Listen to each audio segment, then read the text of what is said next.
असम का सबसे बड़ा विडंबना क्या है पता है आपको? आप लोगों ने सुना होगा ये शब्द मियाँ मियाँ मियाँ।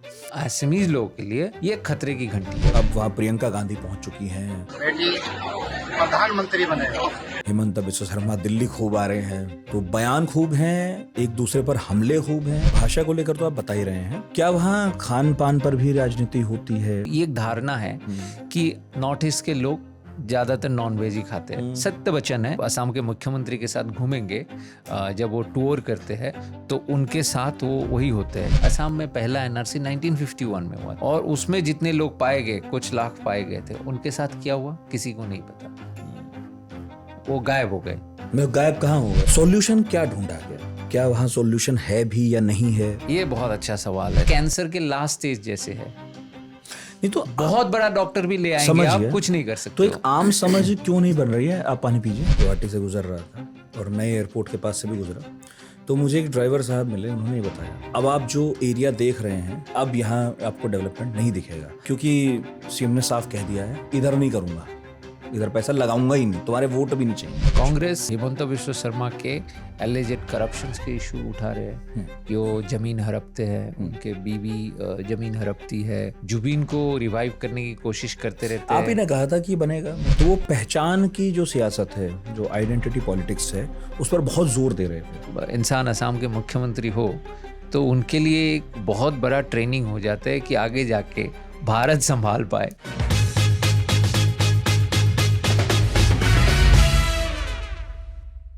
कुछ महीने पहले जब हमने जुबिन गर्ग पर एक पॉडकास्ट किया था, तो हमारे मेहमान जो आए थे, जो एक्सपर्ट थे, उन्होंने ये बात कही थी कि जब असम में चुनाव होंगे, यानी 2026 में जब चुनाव होंगे, तो आप देखेंगे ये मुद्दा उठेगा काफी जोर शोर से। उस पॉडकास्ट से लेके अब तक इस बीच में काफी कुछ अपडेट उस मुद्दे पर भी आए हैं। जुबिन गर्ग की आप कहिए मौत, हत्या, जो कुछ भी, उस पर भी आए हैं। लेकिन अब अपडेट ये भी है कि असम इलेक्शन आ चुके हैं। मोटा माटी तो ये है कि मई आते आते वहां पर नतीजे आ जाएंगे, पता चल जाएगा कि क्या भाजपा या एनडीए ही राज करेगी या अब सत्ता बदलेगी।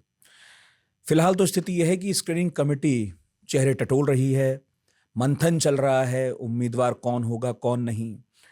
हेमंत बिस्वा शर्मा के इंटरव्यूज आप देख पाएंगे। इसके अलावा इधर से उधर पाला बदलने वालों की भी जो है होड़ लगी है कि कौन कहाँ जाने वाला है।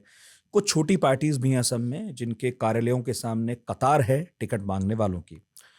तो बहुत कुछ है, लेकिन फिर भी दिल्ली या नोएडा या एनसीआर में बैठकर हम असम के बारे में जो कुछ भी कहें, ये बात आप मानेंगे, हम भी मानते हैं कि उतना सटीक नहीं होता। और चुनाव तो बहरहाल पल पल बदलता है। तो कोशिश ये थी पढ़ाकू नितिन में कि चुनाव इससे पहले की गहरा हो, एक इंट्रोडक्टरी पॉडकास्ट किया जाए। असम जो नॉर्थ ईस्ट के दरवाजे की तरह है, एक बड़ा स्टेट है, इनफैक्ट आज़ादी से पहले और बड़ा था। मैं कुछ दिन पहले गया था असम और मेघालय, तो मुझे पता चला कि असम में से बटकर मेघालय बना है, ये तो मुझे नहीं पता था। ऐसी बहुत सारी बातें आई एम श्योर जो हमें नहीं पता, आपको भी नहीं पता होंगी। लेकिन मुझे यकीन है जब ये पॉडकास्ट खत्म होगा तब ऐसी बहुत सारी बातें होंगी जो हमें पता चलेंगी, काफ़ी नई होंगी। वो हमारे साथ एक बार वही एक्सपर्ट हैं जो पहले भी हमारे मेहमान रह चुके हैं, कौशिक टेका। बहुत बहुत स्वागत है सर। नमस्कार। और आप इंडिया टुडे नॉर्थ ईस्ट के एडिटर हैं, इसके अलावा इंडिया टुडे मैगजीन के मैनेजिंग एडिटर हैं और बहुत लंबे वक्त से नॉर्थ ईस्ट की खबरों को हम तक पहुंचाते रहे हैं। जुबिन वाला पॉडकास्ट हमारा ज़बर चला, बहुत लोगों ने देखा, बहुत सराहा। और धन्यवाद।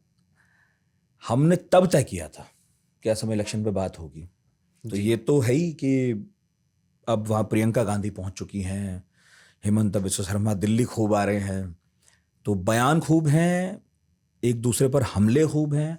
पर ये पॉडकास्ट थोड़ा सा मैं चाहता हूं कि उस तरह की पॉलिटिक्स पर ना हो जो इंसिडेंटल है, बल्कि थोड़ा सा एक बार ना हम समझें कि असम क्या है, फॉल्ट लाइंस क्या हैं, हिस्ट्री क्या है इसकी, मुख्य चेहरे कौन से हैं चुनाव में, मुद्दे क्या हैं। और बहुत जटिल स्टेट है, पर कोशिश कीजिएगा बताने की, उन सभी जटिलताओं को एड्रेस करने की। तो कठिन काम होने वाला है आपके लिए। तो मैं तो क्या, मेरा क्या, मैं सवाल पूछूंगा। कठिन तो है क्योंकि मैं 20-22 साल मैं असम में रह चुका हूँ। उसके बाद मैं 25 साल दिल्ली में ही हूँ और असमीज़ हूँ, अहोमिया है। स्टिल मैं ये नहीं कह सकता कि मैं पूरी तरह असम को समझता हूँ, क्योंकि असम में शायद 5 किलोमीटर के ज्योग्राफी बदलते ही उस जगह की कल्चर, थोड़ी बहुत भाषा और पॉलिटिक्स बदल जाते हैं। तो इसलिए असम समझ लीजिए, जैसे भारतवर्ष में विभिन्नता है, तो असम में शायद उससे भी ज़्यादा है अगर हम डेंसिटी के तौर पे देखें। भारत बहुत विशाल देश है, असम उतना बड़ा नहीं है, लेकिन फिर भी जितनी विविधताएँ है वो कहीं और देखने को नहीं मिलता है। और मैं इसलिए नहीं कह रहा हूँ क्योंकि मैं अहोमिया हूँ, ऐसा है। जैसे कि मैं अगर असम के भूगोल के बारे में बताऊं, आप पश्चिम से शुरू कीजिए। जो पश्चिमी इलाका है वहाँ पे एक जगह है ग्वालपारा, एक जगह है धुबरी, कोकराझार, फिर बरपेटा, तो एक डिस्ट्रिक्ट है बरपेटा। जी। तो ये सारे अगर 4 डिस्ट्रिक्ट के मैंने नाम लिया, जैसे कोकराझार में आपको बोडो पॉपुलेशन ज़्यादा मिलेगा। धुबरी पहले जब भारत स्वाधीन हुए उस समय धुबरी में ज़्यादातर हिंदू पॉपुलेशन थे। अब वहाँ पे इमिग्रेंट पॉपुलेशन है, मुस्लिम पॉपुलेशन है। जैसे ग्वालपारा में और उसके आसपास के एरिया में बहुत सारे कोच राजवंशी मिलेंगे। ग्वालपारा से एक बहुत ग्लोबल स्टार मैं कह सकता हूँ, पूरे विश्व में जाने जाते हैं, आदिल हुसैन जी आते हैं ग्वालपारा से। ग्वालपारा से प्रमतेश बरुआ जिन्होंने देवदास बनाया था वो भी आते हैं। तो ये बहुत सारी बातें लोगों को पता नहीं। वो एरिया पहले कमतापुर होते थे एक जगह, जो कुछ हिस्से बंगाल के भी होते थे। धुबरी एक अलग अपने आप में ही एक अलग एरिया होते थे। तो पूरे इतिहास मुझे भी इतनी बारीकी से पता नहीं, लेकिन मैंने सिर्फ 4 डिस्ट्रिक्ट और इकट्ठे ही है, वो सारे एडजेसेंट है, संलग्न है। फिर भी ऐसे ही जगहों पे इतनी विविधताएं है, और आप कॉन्स्टिट्यूएंसी वाइज जाएंगे तो और भी है। तो थोड़ा आगे आइए, बोरपेटा है, जैसे मैंने नाम लिया। बोरपेटा में आपको मिलेगा जो वैष्णव मत के मानने वाले हैं। मत के मानने वाले ही नहीं, वैष्णव जो एक शंकरदेव ने, महापुरुष श्रीमंत शंकरदेव ने जो असम में वैष्णव नाम धर्म प्रचलन किया, बेसिकली भगवान विष्णु के आदर्शों पे चलने के लिए। तो वहाँ शंकरदेव की एक वहाँ पे मठ है, मठ ही कह सकते हैं आप, हम नाम घर कहते हैं, कीर्तन घर कहते हैं। बरपेटा सत्र में वो महापुरुष माधव देव ने बनाया था, शंकरदेव के शिष्य। तो एक वैष्णवाइट कल्चर वहाँ पे है। वहाँ के होली बहुत फेमस है पूरे असम में। लेकिन साथ में अभी उस डिस्ट्रिक्ट में हालांकि Muslim population, immigrant Muslim population बढ़ गए, तो आप उसी डिस्ट्रिक्ट में देखेंगे हेडक्वार्टर बरपेटा सदर में आपको एक वैष्णवाइट कल्चर दिखेगा, साथ ही साथ एक मुस्लिम कल्चर दिखेगा। थोड़ा आगे आइए, नलबारी डिस्ट्रिक्ट है, वहाँ पे भी अलग अलग लोग हैं जो असम में जो आर्यन कम्युनिटीज़ कहते हैं। आप आर्यन ना कहो तो ये भी एक तरह से इमिग्रेंट है। आप समझ लीजिए जो उत्तर भारत से जो प्रव्रजन हुए थे, या बंगाल से, ऐसे लोग जिनके फीचर्स बाकी नॉर्थ इंडियन से काफ़ी मिलते जुलते हैं, नलबारी, गुवाहाटी ऐसी जगहों में मिलेंगे। अब ये प्रव्रजन बहुत पहले हुआ था, और इनमें मैं बहुत सरल करके बता रहा हूँ, इसमें बहुत सारे कॉम्प्लेक्सिटीज़ और है। फिर आप आगे ये मिडिल असम में एक अलग है, वहाँ पे भी आपको कुछ इमिग्रेंट पॉपुलेशन मिलेंगे।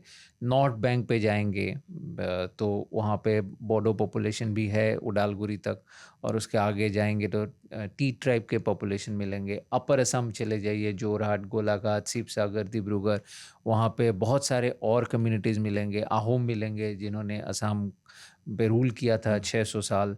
मोरान, मोटोक, ऐसे बहुत सारे कम्युनिटीज़ वहाँ पे मिलेंगे। कार्बी अंगलोंग करके एक डिस्ट्रिक्ट है, वहाँ पे कार्बी ट्राइब्स है। अपर असम में, जैसे मैं भूल गया बोलना, लखीमपुर वगैरह ऐसे डिस्ट्रिक्ट में जाएंगे तो मिकिर, मिसिंग, ये सब कम्युनिटीज़ मिलेंगे। कार्बी अंगलोंग के थोड़ा साउथ जाएंगे तो डीमा हसाओ में डीमा ट्राइब मिलेंगे। फिर आप बराक वैली पहुँचेंगे, वहाँ पे हिंदू बंगाली पॉपुलेशन ज़्यादा है, वहाँ के कल्चर अलग है। तो आप देखिए, मैं तो एक सरल करके थोड़ा सा ही बताया, और इसमें भी और अगर आप ज्योग्राफी को और नैरो डाउन करेंगे तो और अलग अलग तो और आपको विभक्तिकरण और ज्यादा है। विभक्तिकरण होंगे। तो अब मैं तो राभा ट्राइब है ग्वालपारा के साथ साथ संलग्न, जैसे आप साउदर्न बैंक ऑफ ब्रह्मपुत्र से आगे बढ़ेंगे तो वहाँ पे राभा कम्युनिटीज़ मिलेंगे। तो ऐसे बहुत सारे और कम्युनिटीज़ के नाम शायद मैं नहीं ले पाया, लेकिन इसका मतलब ये नहीं कि वो लोग असम के हिस्सा नहीं है और इनका कोई योगदान नहीं है। तो इतने सारे कम्युनिटीज़, इतने सारे अलग अलग कल्चर, इतने सारे विविधता जब स्टेट में होते हैं तो वहाँ के पॉलिटिक्स बहुत ही कॉम्प्लेक्स होते हैं, जटिल होते हैं। और असम के एक अनोखा हिस्ट्री भी है। आप देखेंगे, मैं पीछे जा ही नहीं रहा हूँ, मैं सिर्फ इंडिपेंडेंस के बाद कह रहा हूँ।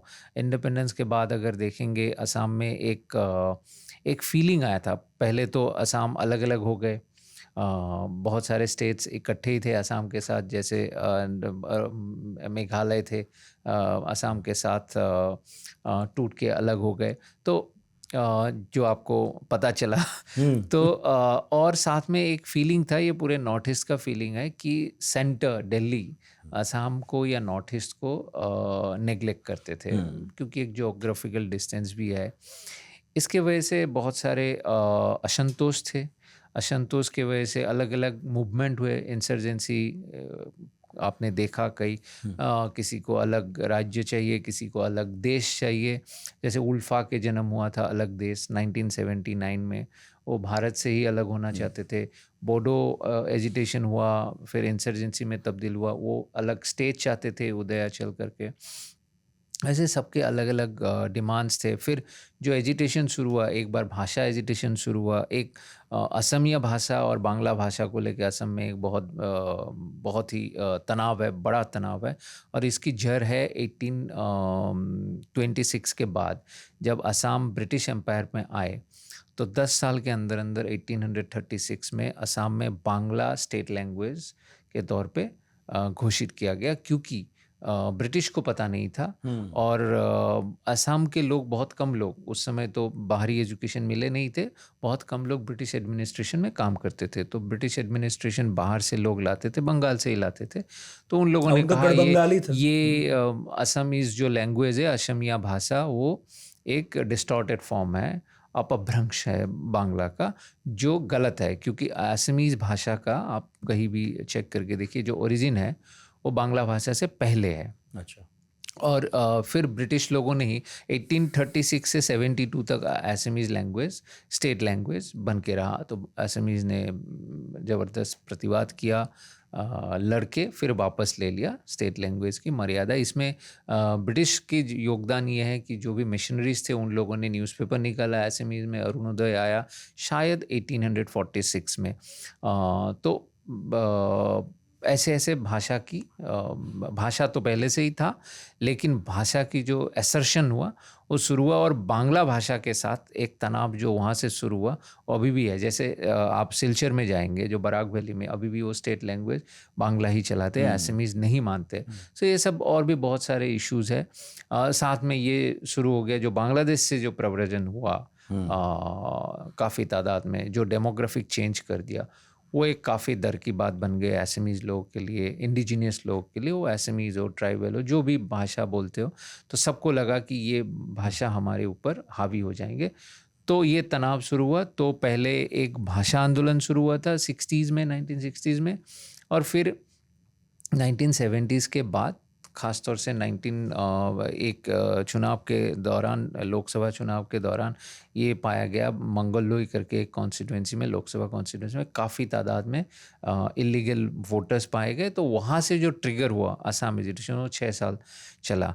शुरू में वो एजिटेशन एक्चुअली सबके खिलाफ था, जो भी नॉन असमीज थे, वो चाहे आप हो, चाहे कोई पंजाब से हो, चाहे कोई बाहर से, क्योंकि एक फीलिंग ऑलरेडी, जैसे मैंने कहा कि ये भारतवर्ष जो सेंटर है वो हमें नेग्लेक्ट करते हैं। तो एक तनाव था, एक देश था।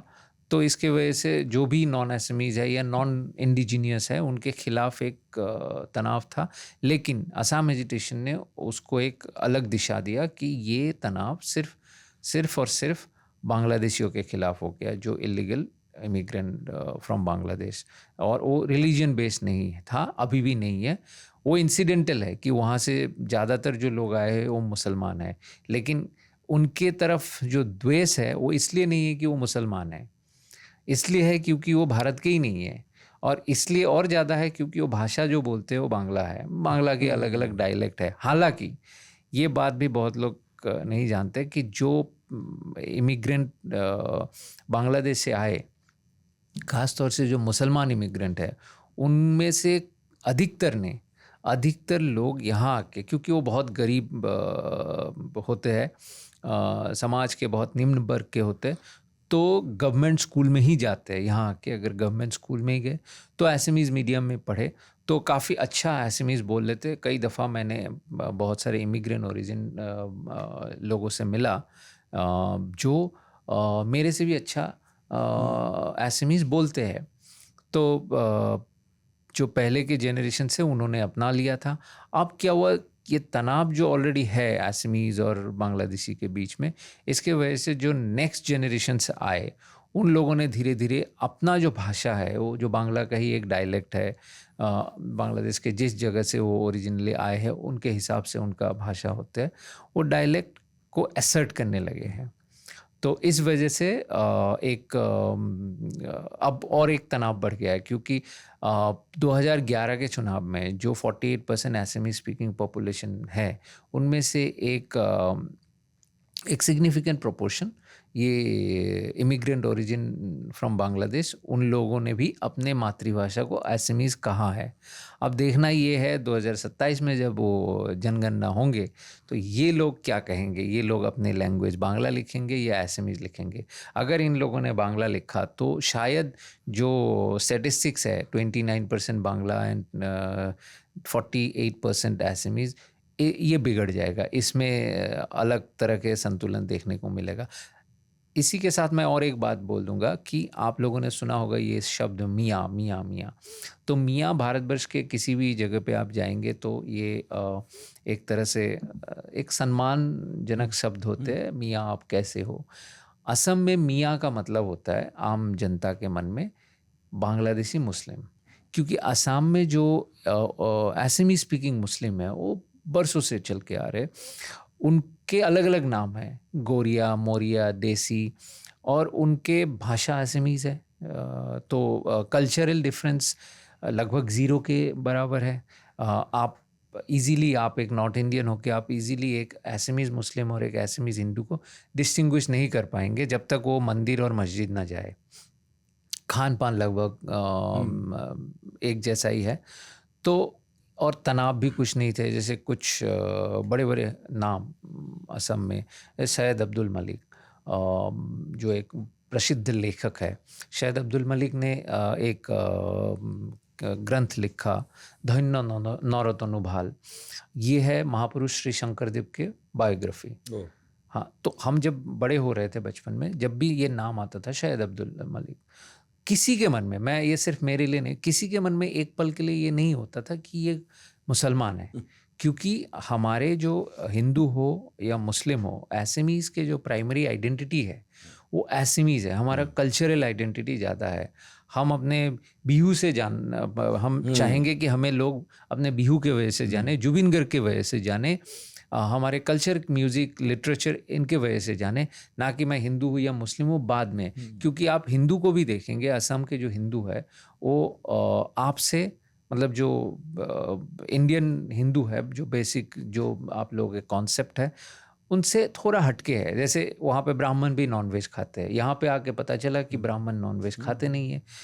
मैं जब तक बड़ा हुआ, मुझे दिल्ली आने से पहले मुझे ये पता ही नहीं था कि ये जो आप लोग नवरात्रि के व्रत रखते हैं, मुझे नहीं पता था, मैंने कभी ज़िंदगी में रखा नहीं। अभी भी मुझे ये करवा चौथ क्या है ये नहीं पता था, या आजकल धनतेरस, आजकल असम भी पहुँच चुके हैं मार्केटिंग की वजह से, लेकिन ये सब नहीं पता था। हम रक्षाबंधन नहीं मनाते थे, अब हिंदी फिल्मों की वजह से वो हाँ, अब तो यूनिवर्सलाइजेशन global हो चुका है, सही। लेकिन जो हमारा हिंदुइज्म है वो थोड़ा हटके है। हाँ, उसका वर्जन थोड़ा अलग है। थोड़ा वर्जन अलग है। ये नहीं कि जैसे आहोम लोग अपना एक परंपरा है उनके, बाद में उन्होंने हिंदुइज्म अपनाया, या लोअर असम के जो हिंदू है, जैसे मैं हूँ लोअर असम से, तो हमारा थोड़ा अलग है। नॉनवेज हमारे लिए एक बेसिक खाना है, मतलब इनको हम नॉनवेज को ऐसे नहीं देखते कि ये नहीं खाना चाहिए या मतलब अशुद्ध मंदिर है। में भाई बलि प्रथा हाँ, अब तक है। हाँ, और मेरा तो ख्याल है प्रसाद में भी होती होगी। हाँ, सिर्फ काली पूजा या कामाख्या मंदिर में इनमें होते हैं, हर मंदिर में नहीं। हमारे प्रसाद भी अलग होते हैं, जैसे आप लोग वो बूंदी के लड्डू या जो मीठा हलवा ये खाते हैं। अब हमारे प्रसाद क्या है, महापुरुष श्री शंकरदेव ने हमें सिखा के गया है, आप जो स्प्राउट खाते हैं ना, स्प्राउट हमारे प्रसाद है। यहाँ पे जब भी मैं किसी तभी आप इतने फिट हैं। नहीं प्रसाद तक में स्प्राउट। तो जब मैं यहाँ पे दिल्ली आके किसी भी पूजा में जाता था, तो लोग मुझे हलवा देते थे, खीर देते थे या लड्डू देते थे। मैं सोचता था प्रसाद कब आएगा, क्योंकि ये सब तो मीठा हो गया। बाद में मुझे पता चला कि यहाँ पे यही है। हमारे वहाँ फल और ये केला देंगे, बाद में एप्पल वेप्पल जुड़ गया, गन्ने देते थे, गन्ने, ये जो स्प्राउट, ये दोनों का जो क्या कहते हैं, चने और मूंग दोनों को देते थे, और साथ में नारियल काट के देते थे छोटे छोटे। अभी आप असम के मुख्यमंत्री के साथ घूमेंगे, जब वो टूर करते हैं तो उनके साथ वो वही होते हैं, ये जो प्रसाद है ना, वो अपना खाना बना के घूमते रहते। तो हेल्दी खाना था एक तरह से। तो ये नहीं कह रहा हूँ कि नॉर्थ इंडियन खाना हेल्दी नहीं है या गलत है, हर जगह का अलग अलग परंपरा होता है। मतलब चाहे धर्म हो या और चाहे मतलब वो बहुत अपने हिसाब से बदल जाता है जब आप अलग अलग टेरेन्स में जाते हैं। बिल्कुल। पहाड़ वालों के लिए वही धर्म है, लेकिन उसका अपना एक वर्जन है। या और पठार वालों के लिए अलग है, मैदान वालों के लिए अलग है, हाँ। किसी के लिए अलग है, जंगल और में अलग साथ है। में ये भी बता दूं, ये कॉन्सेप्ट भी, ये पॉलिटिकल पॉडकास्ट है, लेकिन साथ में ये बता दूं, ये एक धारणा है कि नॉर्थ ईस्ट के लोग ज़्यादातर नॉन वेज ही खाते हैं। सत्य वचन है, लेकिन साथ में नॉर्थ ईस्ट के लोग आप लोगों से ज़्यादा वेजिटेबल खाते हैं, क्योंकि बहुत सारे वहाँ पे हर्ब्स है, लीफी वेजिटेबल है, और जो आप लोगों के पास है वो तो है ही। और नॉनवेज को भी हम अलग अलग वेजिटेबल के साथ बनाते हैं। जैसे आप डक खाते हैं, नहीं खाते पता नहीं, बटक जो होते हैं वो हम खाते हैं एश गॉड के साथ। तो हर, जैसे हम कबूतर खाएंगे तो वो क्या कहते हैं, पपीता के साथ। अच्छा। तो हर चीज़ को खाने के लिए, जैसे पॉक भी खाते हैं तो एक लाई हाक कहते हैं, हिंदी में मुझे रूपांतर पता नहीं, लेकिन एक साग होते हैं, उनके साथ खाते हैं। तो हर नॉनवेज को भी हम वेजिटेबल के साथ खाते हैं। और नॉर्मली भी, जैसे आज भी मेरे घर में 3-4 वेजिटेबल बनते हैं, उसके बाद नॉनवेज आते हैं। तो यहाँ पे दिल्ली में तो हम नहीं कर सकते, लेकिन असम के घरों में जाएंगे तो लगभग वही सब्जियां होता है। बहुत हैं। सब्जियां 3-4 खाते हैं, साथ में मछली भी खाएंगे, साथ में वो क्या कहते हैं, मटन भी खाएंगे, चिकन भी खाएंगे। आमतौर पर नॉर्थ के घरों में ही होता है कि आज वेज बना है, हाँ, आज नॉन वेज बना है। हाँ, वो आप कह हमारे रहे हो मिक्स है, वो मिक्स है, तो खान पान अलग है। तो अब इतनी विविधताएं है, तो आप समझ सकते हो पॉलिटिक्स में भी वो मिक्स हो जाता है। पॉलिटिक्स में भी वेज नॉन वेज दोनों इकट्ठे चलते हैं, जैसे खान पान में चलते हैं। तो मेरा कहने का तात्पर्य ये था कि असम एक अलग अलग कम्युनिटीज़ का और अलग अलग परंपराओं का एक संगम भी है, और बहुत सारे बातें असम के बारे में समझने के लिए आपको असम के कॉन्टेक्स्ट की ज़रूरत है, जैसे अभी मैंने मियाँ के बारे में बोला। तो ये और बताइए मुझे, जैसे भाषा पर तो मैं समझ रहा हूँ कि भाषा पर लड़ाई एक पुरानी लड़ाई है जो अंग्रेजों ने बीज बोए पूरी दुनिया में, तो एक बीज वहां भी डाल दिया, अब तक लड़ रहे हैं। फिर नहीं, कुछ और लड़ाई जो अंग्रेजों का नहीं है, जैसे बोडोज का अपना भाषा है, कार्बीज का अपना भाषा है, मिसिंग का अपना भाषा है, डिमा हसाओ डिमा लोगों का अपना भाषा है। अब असम का सबसे बड़ा विडंबना क्या है पता है आपको? जैसे बंगाली कौन है आप बोल सकते हो, मराठी कौन है आप बोल सकते हो, असमिया कौन है आप बोल नहीं सकते हो। मैं अगर कौशिक डे का असमिया हूँ, हिमंत बिश्व शर्मा अगर असमिया है, रंजन गोगोई अगर असमिया है, तो बोडो असमिया है कि नहीं है, असम के है असमिया है कि नहीं है। हमें जब एक समस्या ये भी है, उनका तिब्बतन वो रूट हाँ, है। और जो वो भूमिपुत्र है, हाँ, बोडो सबसे लेकिन पहले आए, सबसे पहले वही है। कार्बी लोग असमिया है कि नहीं है। असम में ये समस्या भी है, जब सब कुछ ठीक ठाक चल रहा है तो जो असमी स्पीकिंग, जिसके मातृभाषा ही असमिया है, वो बोलेंगे हम ही असमिया हैं, तुम कार्बी हो, तुम बोडो हो, तुम मिसिंग हो, ये चलता है। जब संकट आते हैं, अरे भाई तुम भी तो असमीज हो, तुम भी तो असमीज हो। तो ये तनाव भी, अंदरूनी तनाव भी है। ऐसे अब मुझे याद है कि कुछ साल पहले 2 लड़कों का वो सामूहिक प्रहार से मृत्यु हो गए थे, वो वहाँ पे कार्बी आंगलोंग डिस्ट्रिक्ट में। तो असम में शुरू हो गया कि ये ट्राइबल लोग ऐसे ही होते हैं, कार्बी लोग गलत होते हैं। ये असमीज लोगों ने ही बोला, बाद में सबने समझाया कि ऐसे नहीं होते। जैसे नॉर्थ के लोग नॉर्थ ईस्टर्न के साथ रेशियल डिस्क्रिमिनेशन करते हैं, तो आपस में भी है। तो ये सब तनाव, अलग अलग क्षेत्र के, तो कोई भी इंसान असम के मुख्यमंत्री हो तो उनके लिए एक बहुत बड़ा ट्रेनिंग हो जाता है कि आगे जाके भारत संभाल पाए। मतलब एक तरह से रिफ्लेक्शन है इंडिया का, जी, देखा जाए असम।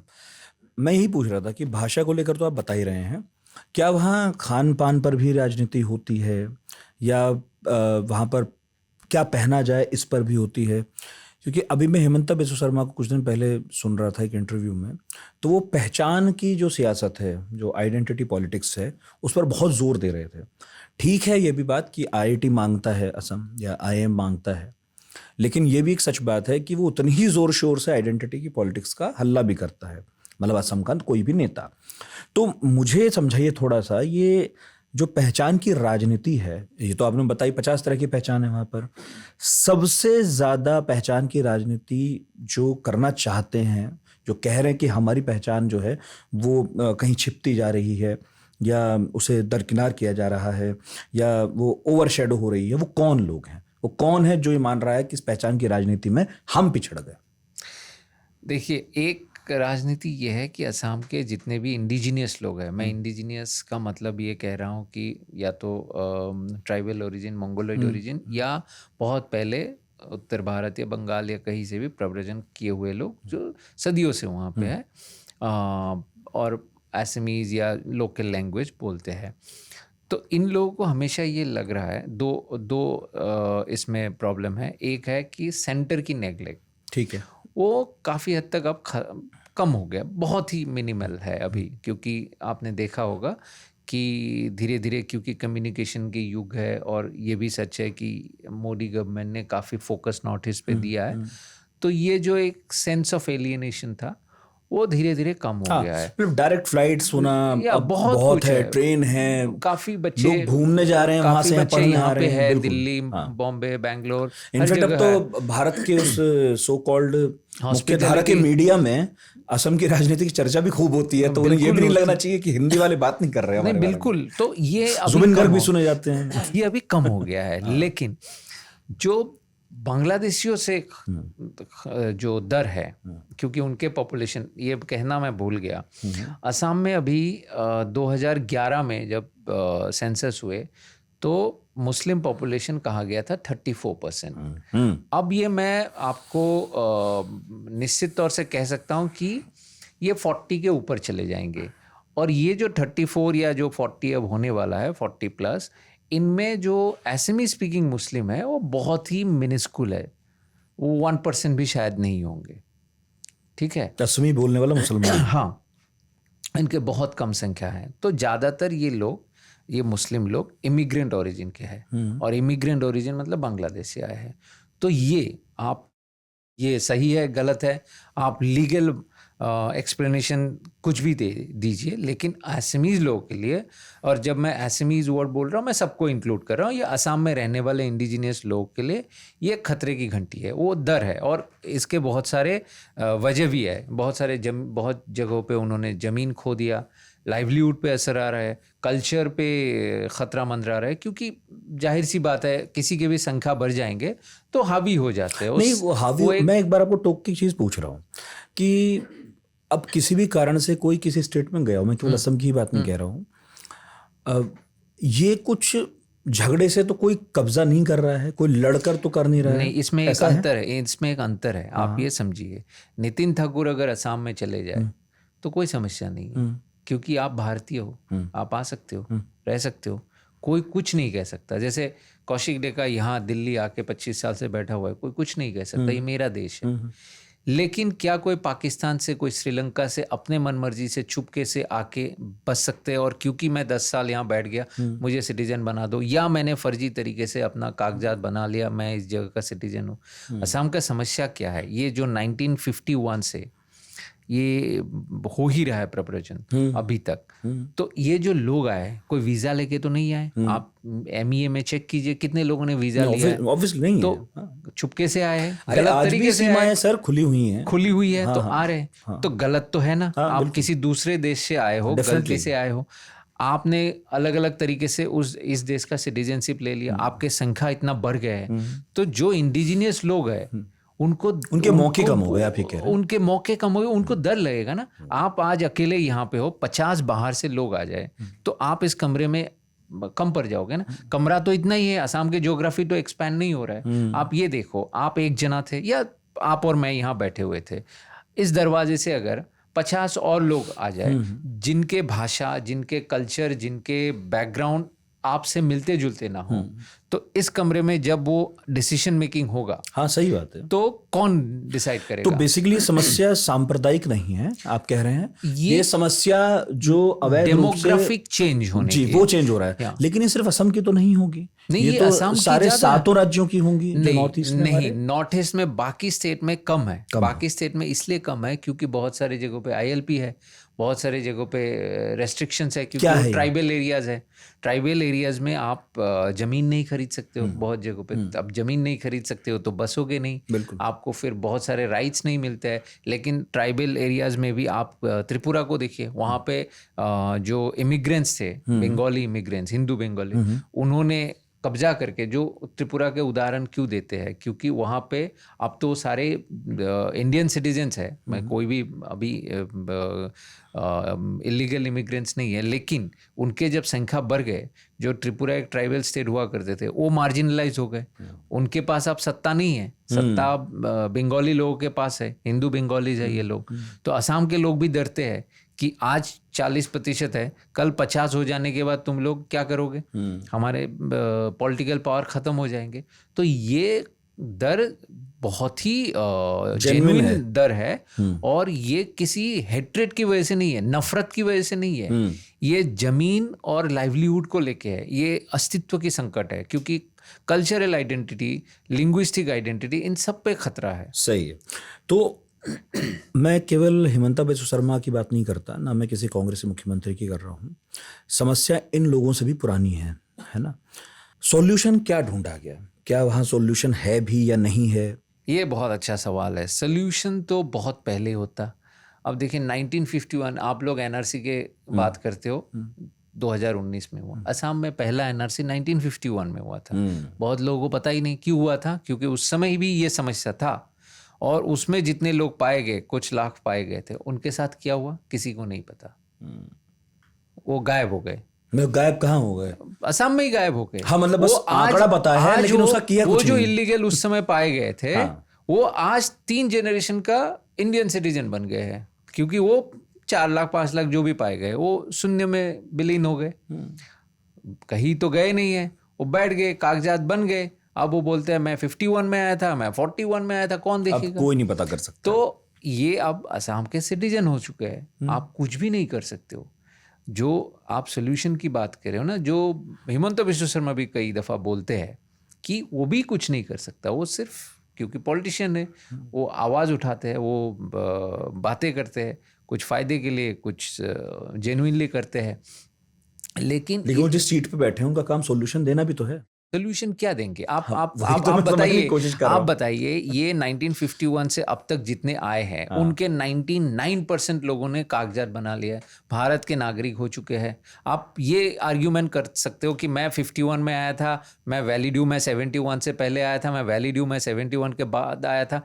किसने देखा? क्योंकि कागजात बनाना इंडिया में बहुत आसान है, सही बात। बन गया। जब वो वोटर रोल में घुस गए, आप सिटीजन बन गए, तो अब उनके साथ क्या करोगे? आप कुछ भी नहीं कर सकते। आप रो सकते हो, चिल्ला सकते हो, लेकिन कर कुछ नहीं सकते हो। ये एक ऐसी प्रॉब्लम है, ये कैंसर के लास्ट स्टेज जैसे है। नहीं तो बहुत बड़ा डॉक्टर भी ले आएंगे समझ आप, गया। कुछ नहीं कर तो सकते एक आम समझ क्यों नहीं बन रही है, आप पानी पीजिए। एक आम समझ इस मामले में ये क्यों नहीं बन रही है कि जब इतने पुराने ये लोग हैं ही, तो असम से जुड़ी हर समस्या या असम से जुड़ा हर मौका इनका भी उतना ही जितना हमारा है। अब इस बात को हम क्यों नहीं मान लेते कि अगर इस कमरे में हम दो सबसे पहले आए थे, लेकिन हमारे बाद में आने वाले 4 5 6 लोगों के बारे में जब हम पता कर ही नहीं पा रहे कि ये पहले थे या बाद में थे, तो चलो भाई अब मिलजुल कर इस कमरे की सफाई करें, इसे बेहतर बनाएं। एक लीगल इमिग्रेशन होता है, एक इलीगल इमिग्रेशन होता है। आपने जो कहा एक प्रैग्मेटिक इशू बोला कि ठीक है अब मान लो अब आगे बढ़ो। 50 लाख आगे बढ़ो। आगे बढ़ना इतना आसान होता तो यूके में इतना समस्या होते, पूरे विश्व में ये हो रहा है। ट्रम्प क्यों उठा उठा के लोग फेंक रहे हैं, ये आपको तो दर्द पूरे होता है दौर ना? में ही मुश्किल हो गया सर। तो क्योंकि हर किसी को ये घर आपका था, हाँ, आप भूल जाइए, इस कमरे को भूल जाइए। आप कहीं तो आपके घर है, माता पिता है, आपके घर में कोई और आके कब्जा कर लिया क्योंकि वो बहुत साल पहले आया है, या आपके खेत में कोई कब्जा कर लिया। आप आखिरी दिन तक लड़ते हो ना कोर्ट में, या ये बोलते हो कि नहीं भाई अब तो तुमने कब्जा कर लिया।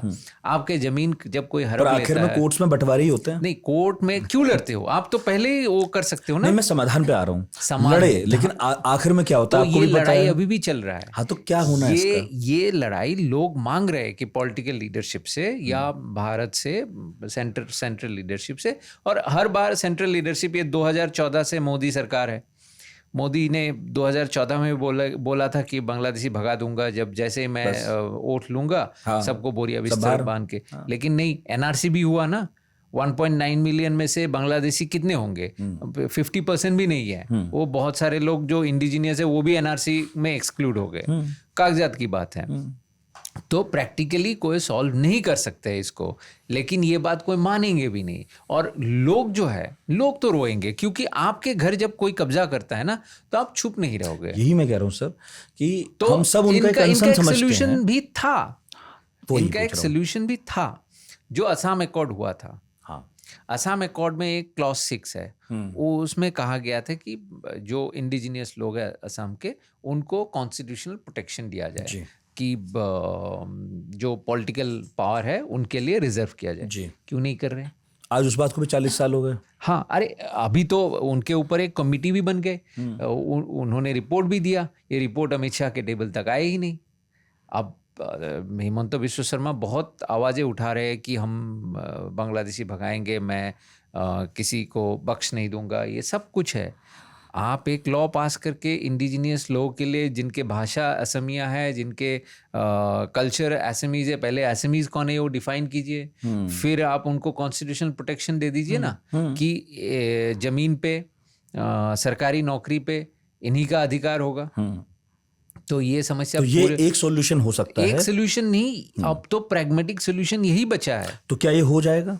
ये नहीं होगा, क्योंकि इसलिए नहीं होगा क्योंकि असम में दे दिया जाए तो महाराष्ट्र के लोग बोलेंगे मराठियों के लिए करो, तमिलनाडु के लिए लोग बोलेंगे तमिल के लिए करो। हालांकि असम के समस्या और बाकी जगहों के समस्या अलग है, लेकिन लोग नहीं मानेंगे, लोग नहीं मानेंगे, और वो नेता अलग तो बात बिल्कुल है। नहीं मानेंगे। ये अलग बात है। लेकिन असम के लोग ये कोई नहीं समझने की कोशिश करते। असम के लोग इलीगल इमिग्रेंट, मतलब भारत के लोगों के खिलाफ नहीं लड़ रहे, जो विदेशी मुल्क के लोगों के खिलाफ लड़ रहे हैं, जिनमें पूरे भारत को असम के साथ देना चाहिए। सही। असम के लोग, जैसे महाराष्ट्र में होता है बिहारी और मराठी लोग लड़ रहे हैं, वो दो भारतीय ही लड़ रहे हैं। सही बात है। कॉन्स्टिट्यूशनली वो वैलिड नहीं है। लेकिन असम के लोगों की जो लड़ाई है वो लीगली बिल्कुल ठीक है। अब बहुत लोग कहते हैं कि कॉन्स्टिट्यूशन को मानना चाहिए, ठीक है, लेकिन उसी कॉन्स्टिट्यूशन के रहते हुए, वही सारे लीगल फ्रेमवर्क के रहते हुए, असम में इतने सारे जो इलीगल इमिग्रेंट्स है वो लीगलाइज हो गए। तो एक तरह से धोखा भी हुआ असमीज लोगों के साथ। तो इसी बात पर मैं आ रहा था कि वो इतना जेन्युइन कंसर्न है, उनकी लड़ाई नैतिक भी है, सही है, लीगली भी ठीक चल रही है, लेकिन क्या ये भाव था असम के लोगों में पहले भी आया कि भाई दिल्ली हमारे मुश्किलों को समझती नहीं है। ये तो फिर देर सवेर फिर से आ सकता है, और सिर्फ दिल्ली से क्यों, अपने खुद के लोकल नेताओं से भी आ सकता है कि ये लोग कहते रहे, वोट लेते रहे, सत्ता में आते रहे, लेकिन हमारी जो समस्याएं हैं वो जस की तस रही। तो एक तरह से जब हम या कोई भी एक समाज एक तंत्र से विमुख हो जाता है, विरक्त हो जाता है, सोच के कि यार ये करते तो कुछ है नहीं, ऐसे ही हमें जो है हमसे वोट लेते रहते हैं, बेवकूफ़ बनाते रहते हैं। तो इसीलिए मैं पूछ रहा था कि ना तो आप एक आशावादी अप्रोच ले रहे हो कि चलो भाई जो हो गया सब आगे बढ़ो, ना आप ये कर रहे हो कि कोई सॉल्यूशन ही ले आओ कि ठीक है बाहर वालों को हम बाहर करते हैं और जो घर के लोग हैं, लोकल लोग हैं, इन्हें आप थोड़ा संरक्षण दो। जब कुछ हो ही नहीं रहा, कर ही नहीं रहे, तो फिर जो आम असम का आदमी है जो ये समझ रहा है कि राजनीति उसके साथ क्या कर रही है, उसके मन में निराशा का कितना भाव होगा। फिर मैं सड़क बनते हुए, एयरपोर्ट बनते हुए क्या देखूं? नहीं, वो सब देख रहे हैं, इन सब चीज़ों से खुश भी हो रहे हैं कि डेवलपमेंट हो रहा है, ये हो रहा है। तो धीरे धीरे असम के लोगों को भी ये समझ में आ गया है कि हम रोएंगे ज़रूर, हमारे मन में वो जो दर्द है हम उस दर्द के बारे में बात करेंगे, लेकिन ये भी पता चला है कि अब खुद का खुद ही देखना पड़ेगा। तो जो ग्लोबलाइजेशन के ज़माने में जो भी अपॉर्चुनिटीज़ आ रहे हैं, क्योंकि असम के बच्चे असम में ही तो बैठे नहीं हुए, अब मैं 25 साल दिल्ली में बैठा हुआ हूँ, तो कल पूरे असम में अगर सारे बांग्लादेशी कब्जा भी कर ले तो मेरे लाइफ में तो कोई संकट नहीं है। ऐसे बहुत लोग बाहर आ गए हैं जो वहाँ पे है, वो भी अच्छे अपॉर्चुनिटीज़ ढूंढ रहे हैं। और ये भी नहीं कि ग्राउंड में हर कोई लड़ रहे हैं एक दूसरे से, लेकिन ये दर्द, ये दुख है। और अब अभी बहुत हद तक ये जो डिलिमिटेशन हुआ है उसके वजह से एक राहत मिला है कि जो 24 कॉन्स्टिट्यूंसी बना दिए गए, मुस्लिम जो पॉपुलेशन है उनको कंसंट्रेट कर दिया गया है 24 कंस्टिट्यूंसी में। बहुत ही उटपटांग, अजीब और गरीब कंसंट्रेट कर दिया गया। हाँ, बहुत ही उटपटांग, अजीब और गरीब तरीके से ये डिलिमिटेशन प्रक्रिया हुए है, जिसमें क्या किया है कि पहले जो मुस्लिम पॉपुलेशन थे वो लगभग 35 कॉन्स्टिट्यूएंसीज पे इम्पैक्ट कर सकते थे, वो डिसाइसिव फैक्टर होते थे। 126 में से 35 में तो डिसाइसिव वो थे और बढ़ रहे थे जी। अब वो जाके 24 में हो गए। तो आप देखेंगे कि कांग्रेस पार्टी को मुस्लिम सपोर्ट करते हैं। तो आप असम के अगर वोट शेयर देखेंगे ना, बीजेपी और कांग्रेस के वोट शेयर में बहुत अंतर नहीं होते, नहीं है, लेकिन जीत बीजेपी के अच्छे खासे जीत होते हैं, उनके सीट शेयरिंग में वोट शेयर आप कह रहे हैं 2016 में बीजेपी का 29.5% देख रहा हूँ और कांग्रेस का 31% है। आप, मैं कह रहा हूँ कि वोट शेयर में डिफरेंस है, अंतर नहीं है, हाँ। लेकिन क्योंकि जो धीरे धीरे अब तो ये अब देखिए, ये 2016 में डिलिमिटेशन नहीं हुआ था, अब डिलिमिटेशन 2021 में डिलिमिटेशन नहीं हुआ था, अब डिलिमिटेशन हो चुका है। अब इसीलिए वोट शेयर में भी आप जितना भी देखेंगे वो गैप और दिखेंगे। हाँ, अब ये चैलेंज भी है हिमंता बिस्वा शर्मा के कि जितने भी ये बाकी 102 सीट है उनमें, जैसे मैंने अभी समझाया आपको, अलग अलग सेंटीमेंट है, अलग अलग कम्युनिटीज़ के अलग अलग डिमांड है। वो वोट कंसोलिडेट होके एक ही पार्टी को मिलेगा या डिस्ट्रीब्यूट होगा, वो चैलेंज है। कांग्रेस का इसमें एडवांटेज भी है, कांग्रेस हो या यूडीएफ हो, जो मुस्लिम पॉपुलेशन पे डिपेंड करेंगे, इस समय कांग्रेस ही एडवांटेज में है। उनको तो 24 में से 20 सीट मिलना, सी वोटर के जो आकलन आए थे उनमें 20 सीट कांग्रेस को मिल रहा है, तो कांग्रेस मैदान में उतरने से पहले 20 मिल चुका है। तो 102 में से उनको 40 लाना है और बीजेपी को 102 में से 60 के ऊपर, मतलब 64 सीट्स लाना होता है। तो आप देख सकते हो मतलब किसके लिए आसान है। मुस्लिम पॉपुलेशन काफ़ी है, 34% से ज़्यादा है असम में, और हिंदू 40 तो आप करीब 61-62 जो आंकड़ा मैं बता रहा हूँ सेंसस वगैरह से। हाँ, वो सेंसस 2011 में हुआ था, आज से 15 साल पहले। अब बढ़ गया। अब 15 साल में आप 2001 और 11 के बीच में अगर आंकड़े देखेंगे, जो असम में जैसे मैंने कहा 34% मुस्लिम पॉपुलेशन है और 60% के आसपास हिंदू पॉपुलेशन थे उस समय। आप ऐसा हो सकता है कि 34% में जो एब्सोल्यूट नंबर बढ़े हैं, तो शायद 18 लाख के आसपास मुस्लिम बढ़ गए और हिंदू 24 लाख के आसपास मुस्लिम बढ़ गए थे और हिंदू 18 लाख के आसपास। मतलब 60% के जितने एब्सोल्यूट नंबर इंक्रीज है वो कम है, 34% के एब्सोल्यूट इंक्रीज ज़्यादा है। ये हो सकता है कहीं ये बायोग्राफिकली, बायोलॉजिकली संभव नहीं है। पिछले दिनों जब मैं था वहाँ पर, गुवाहाटी से गुजर रहा था और नए एयरपोर्ट के पास से भी गुजरा, तो मुझे एक ड्राइवर साहब मिले, उन्होंने ये बताया, वहीं के थे, उन्होंने कहा कि अब आप जो एरिया देख रहे हैं, जब वो एक जगह से गुजर रहे थे उन्होंने कहा ये बहुत डेवलप है। फिर वो एक एरिया में घुसे, उन्होंने उसके बाद कहा कि अब यहाँ आपको डेवलपमेंट नहीं दिखेगा, ये इसी कैपिटल सिटी का हिस्सा है। तो उन्हें ऐसा क्यों है? बोला क्योंकि सीएम ने साफ कह दिया है आप लोगों तक बात पहुंच रही हो ना पहुंच रही हो, हमें पता है, साफ कह दिया उसने कि इधर नहीं करूंगा, इधर पैसा लगाऊंगा ही नहीं, तुम्हारे वोट भी नहीं चाहिए। तो अब मैं आपकी बात से समझ पा रहा हूँ कि वो ये कह रहे होंगे कि जो अवैध रूप से आए लोग हैं उनके एरिया में तो डेवलपमेंट ही नहीं करूंगा। चलिए ठीक है, मैं समझ गया, वो कह रहे होंगे भाई सरकारी खजाना है, टैक्स पेयर का पैसा है, मैं वहाँ क्यों लगाऊं। लेकिन अब जो भी कहिए आप, वो जमीन तो है असम की, गुवाहाटी की ही। और वो जो जिनके बारे में बोल रहे हैं पेपर में लीगली, वो भी भारत के नागरिक हो गए हैं। हाँ, आप कुछ नहीं कर सकते हो, आप डिस्प्रूव तो नहीं कर सकते हो क्योंकि उनके पास कागजात है। कैसे बने, क्या बने, वो आप सवाल अब आपका करते मन रहो। जानता रहे। हाँ, पर आपने खुद ही कागज बना, भाई आप सरकार में हो ना, अब विपक्ष में आप कुछ भी कहिए। तो इसलिए मैं कह रहा हूं कि अगर आप किसी की आलोचना कर रहे सरकार भी छोड़ हैं दीजिए, या साथ भी हैं, सरकार जो हाँ। पॉलिटिकल एस्टेब्लिशमेंट छोड़ दीजिए, वो कागज जो बनते हैं वो तो नीचे के तबके में ही बनते हैं ना। हाँ। तो कोई सर्कल ऑफिस में जो बैठा हुआ है वो कोई डेका, कलिता, हजारी का ही बैठा हुआ है, सही वो बात, बना थोड़ा रहे। पैसे लेके बना रहे हैं। तो आपने ही खुद अपने कबर खोद लिया हाँ, है। तो इतना कॉम्प्लेक्स वैसे भी हो गया है हाँ। कि ऐसे ब्लैक व्हाइट करके चलेगा नहीं।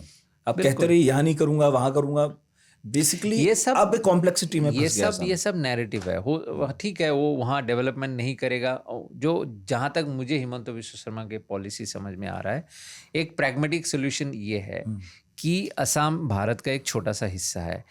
असम को इतने सारे इलीगल इमिग्रेंट मिल गया है। अब अगर हम किसी तरह, जो मैं खुद का नहीं बोल रहा हूँ, मैं हिमंत बिश्व शर्मा की पॉलिसी है कि ये बोझ थोड़ा बहुत पूरे भारत के साथ शेयर कर पाऊँ तो हमारा बोझ कम हो जाएगा।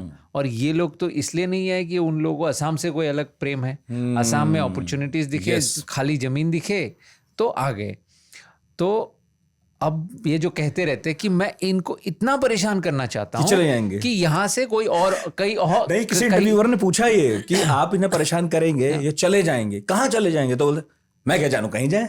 नहीं, उनका यहाँ से ये है चले कि जाओ। यहाँ से निकल जाओ, बस। तुम बांग्लादेश वापस जा सकते हो, बहुत अच्छी बात है। नहीं जा सकते हो तो भारत में कहीं और बहुत चले सारे जाओ, राज्य पर हैं। असम छोड़ो। तो जो बीमारी है सिर्फ असम ही क्यों झेले, पूरे भारत शेयर करे। और ये जो उनकी चाह है वो बिना वो कुछ किए वो धीरे धीरे हो रहा है। क्योंकि असम में भी क्या हो रहा है, जो ऑलरेडी आ चुके हैं ना, उन्हें पसंद नहीं कि और बांग्लादेश से आए, क्योंकि उनके ऊपर भी प्रेशर आ जाते हैं ना। तो धीरे धीरे क्या हो रहा है, आप दिल्ली में बहुत मिलेंगे बांग्लादेशी ओरिजिन के लोग। मैं एक ऑफिस में, मैंने लिखा भी था इस बारे में, एक ऑफिस में गया तो जो ओनर है ऑफिस के, मुझे बहुत आग्रह से कहा, अरे हमारा जो रिसेप्शनिस्ट है वो असम से है। और मुझे अच्छा लगता है, असम के कोई भी मिल जाता है। मैं जाके उन्हें पूछा एसएमईज में, तो पहले मैंने एसएमईज में नहीं पूछा क्योंकि असम से होने का मतलब ज़रूरी नहीं कि वो असमी है बोलता हूँ। तो मैंने हिंदी में पूछा, वो ठीक से समझ नहीं पाया। मैंने फिर पूछा एसएमईज में, तो उसने बोला बोरपेटा। अब मुझे लगा बोरपेटा, कौन से बोरपेटा से, मतलब बोरपेटा टाउन से होंगे तो जैसे मैंने आपको समझाया था तो एसएमई स्पीकर होंगे नो, और अगर सराउंडिंग एरिया से होंगे तो वहाँ पे हो सकता है वो इमिग्रेंट ओरिजिन के हो, इंडियन सिटीजन ही होंगे। तो बोला बोरपेटा। मैंने फिर से बोला बोरपेटा कहाँ के, तो वो जगह बता नहीं पा रहा था। फिर मैं धीरे धीरे समझ गया। फिर मैंने 5-6 नाम ऐसे क्योंकि उसकी ज्योग्राफी गलत हो रहे थे कि बोला हाँ इस जगह के हो। मैंने बोला इस जगह के हो तो बोरपेटा के क्यों नाम ले रहे हो, ये तो काफ़ी डिस्टेंस है। तो फिर मैंने 4-5 नाम ऐसे ही छोड़ के देखा। तो उसने लास्ट में जो बोला, जैसे हम वो रेस्टोरेंट में जाके समझ में ना आए ना, मेन्यू में लास्ट जो वेटर बोलता है तो वही दे दो, तो वो उसने ऐसे पकड़ लिया। मैं समझ गया, मैंने कुछ बोला नहीं उन्हें। लेकिन वो एक एग्जाम्पल है, उनको ठीक से एसएमईज भी नहीं बोलना आता, हिंदी भी नहीं बोलना आता। इसका मतलब वो फ्रेश है, वो बहुत दिन नहीं हुए। तो ऐसे बहुत मिलेंगे जो बेंगलोर में होंगे, चेन्नई में होंगे, मुंबई में होंगे, दिल्ली में होंगे। तो ये फैल रहा है। सही है। अच्छा, अब ये बताइए, असम में इंडस्ट्री क्या है वहाँ? मतलब टूरिज्म ज़्यादा है या फिर आपने तो गन्ने का नाम भी लिया, मुझे तो लग रहा था इधर ही गन्ना ज़्यादा हो रहा है। महाराष्ट्र यूपी में क्या वहाँ फसल के तौर पे क्या ज़्यादा है? हमें नहीं पता वहाँ से क्या आता है, भारत में क्या बिकता है। नहीं, देखिए असम में एग्रीकल्चर तो पहले से ही है। चाय रह गया मैं बोलना। चाय तो ऑब्वियसली चाय और तेल तो असम में पहले से ही है, और भी बहुत सारे चीज़ है। आपको पता है ये बदरुद्दीन अजमल के बारे में पता है? हाँ, बदरुद्दीन अजमल को आप पॉलिटिशियन के हिसाब से जानते हो। अजमल परफ्यूम आपको पता है? अच्छा। पूरे विश्व में प्रसिद्ध है। अजमल परफ्यूम इत्र का के काम जो है, वाह। इत्र जो आते हैं, अगर कहते हैं हिंदी में क्या कहते हैं पता नहीं, वो असम से ही तैयार होते हैं। काफ़ी कोई जगह है ऐसे जी हाँ। जहाँ पे ये मिलते हैं।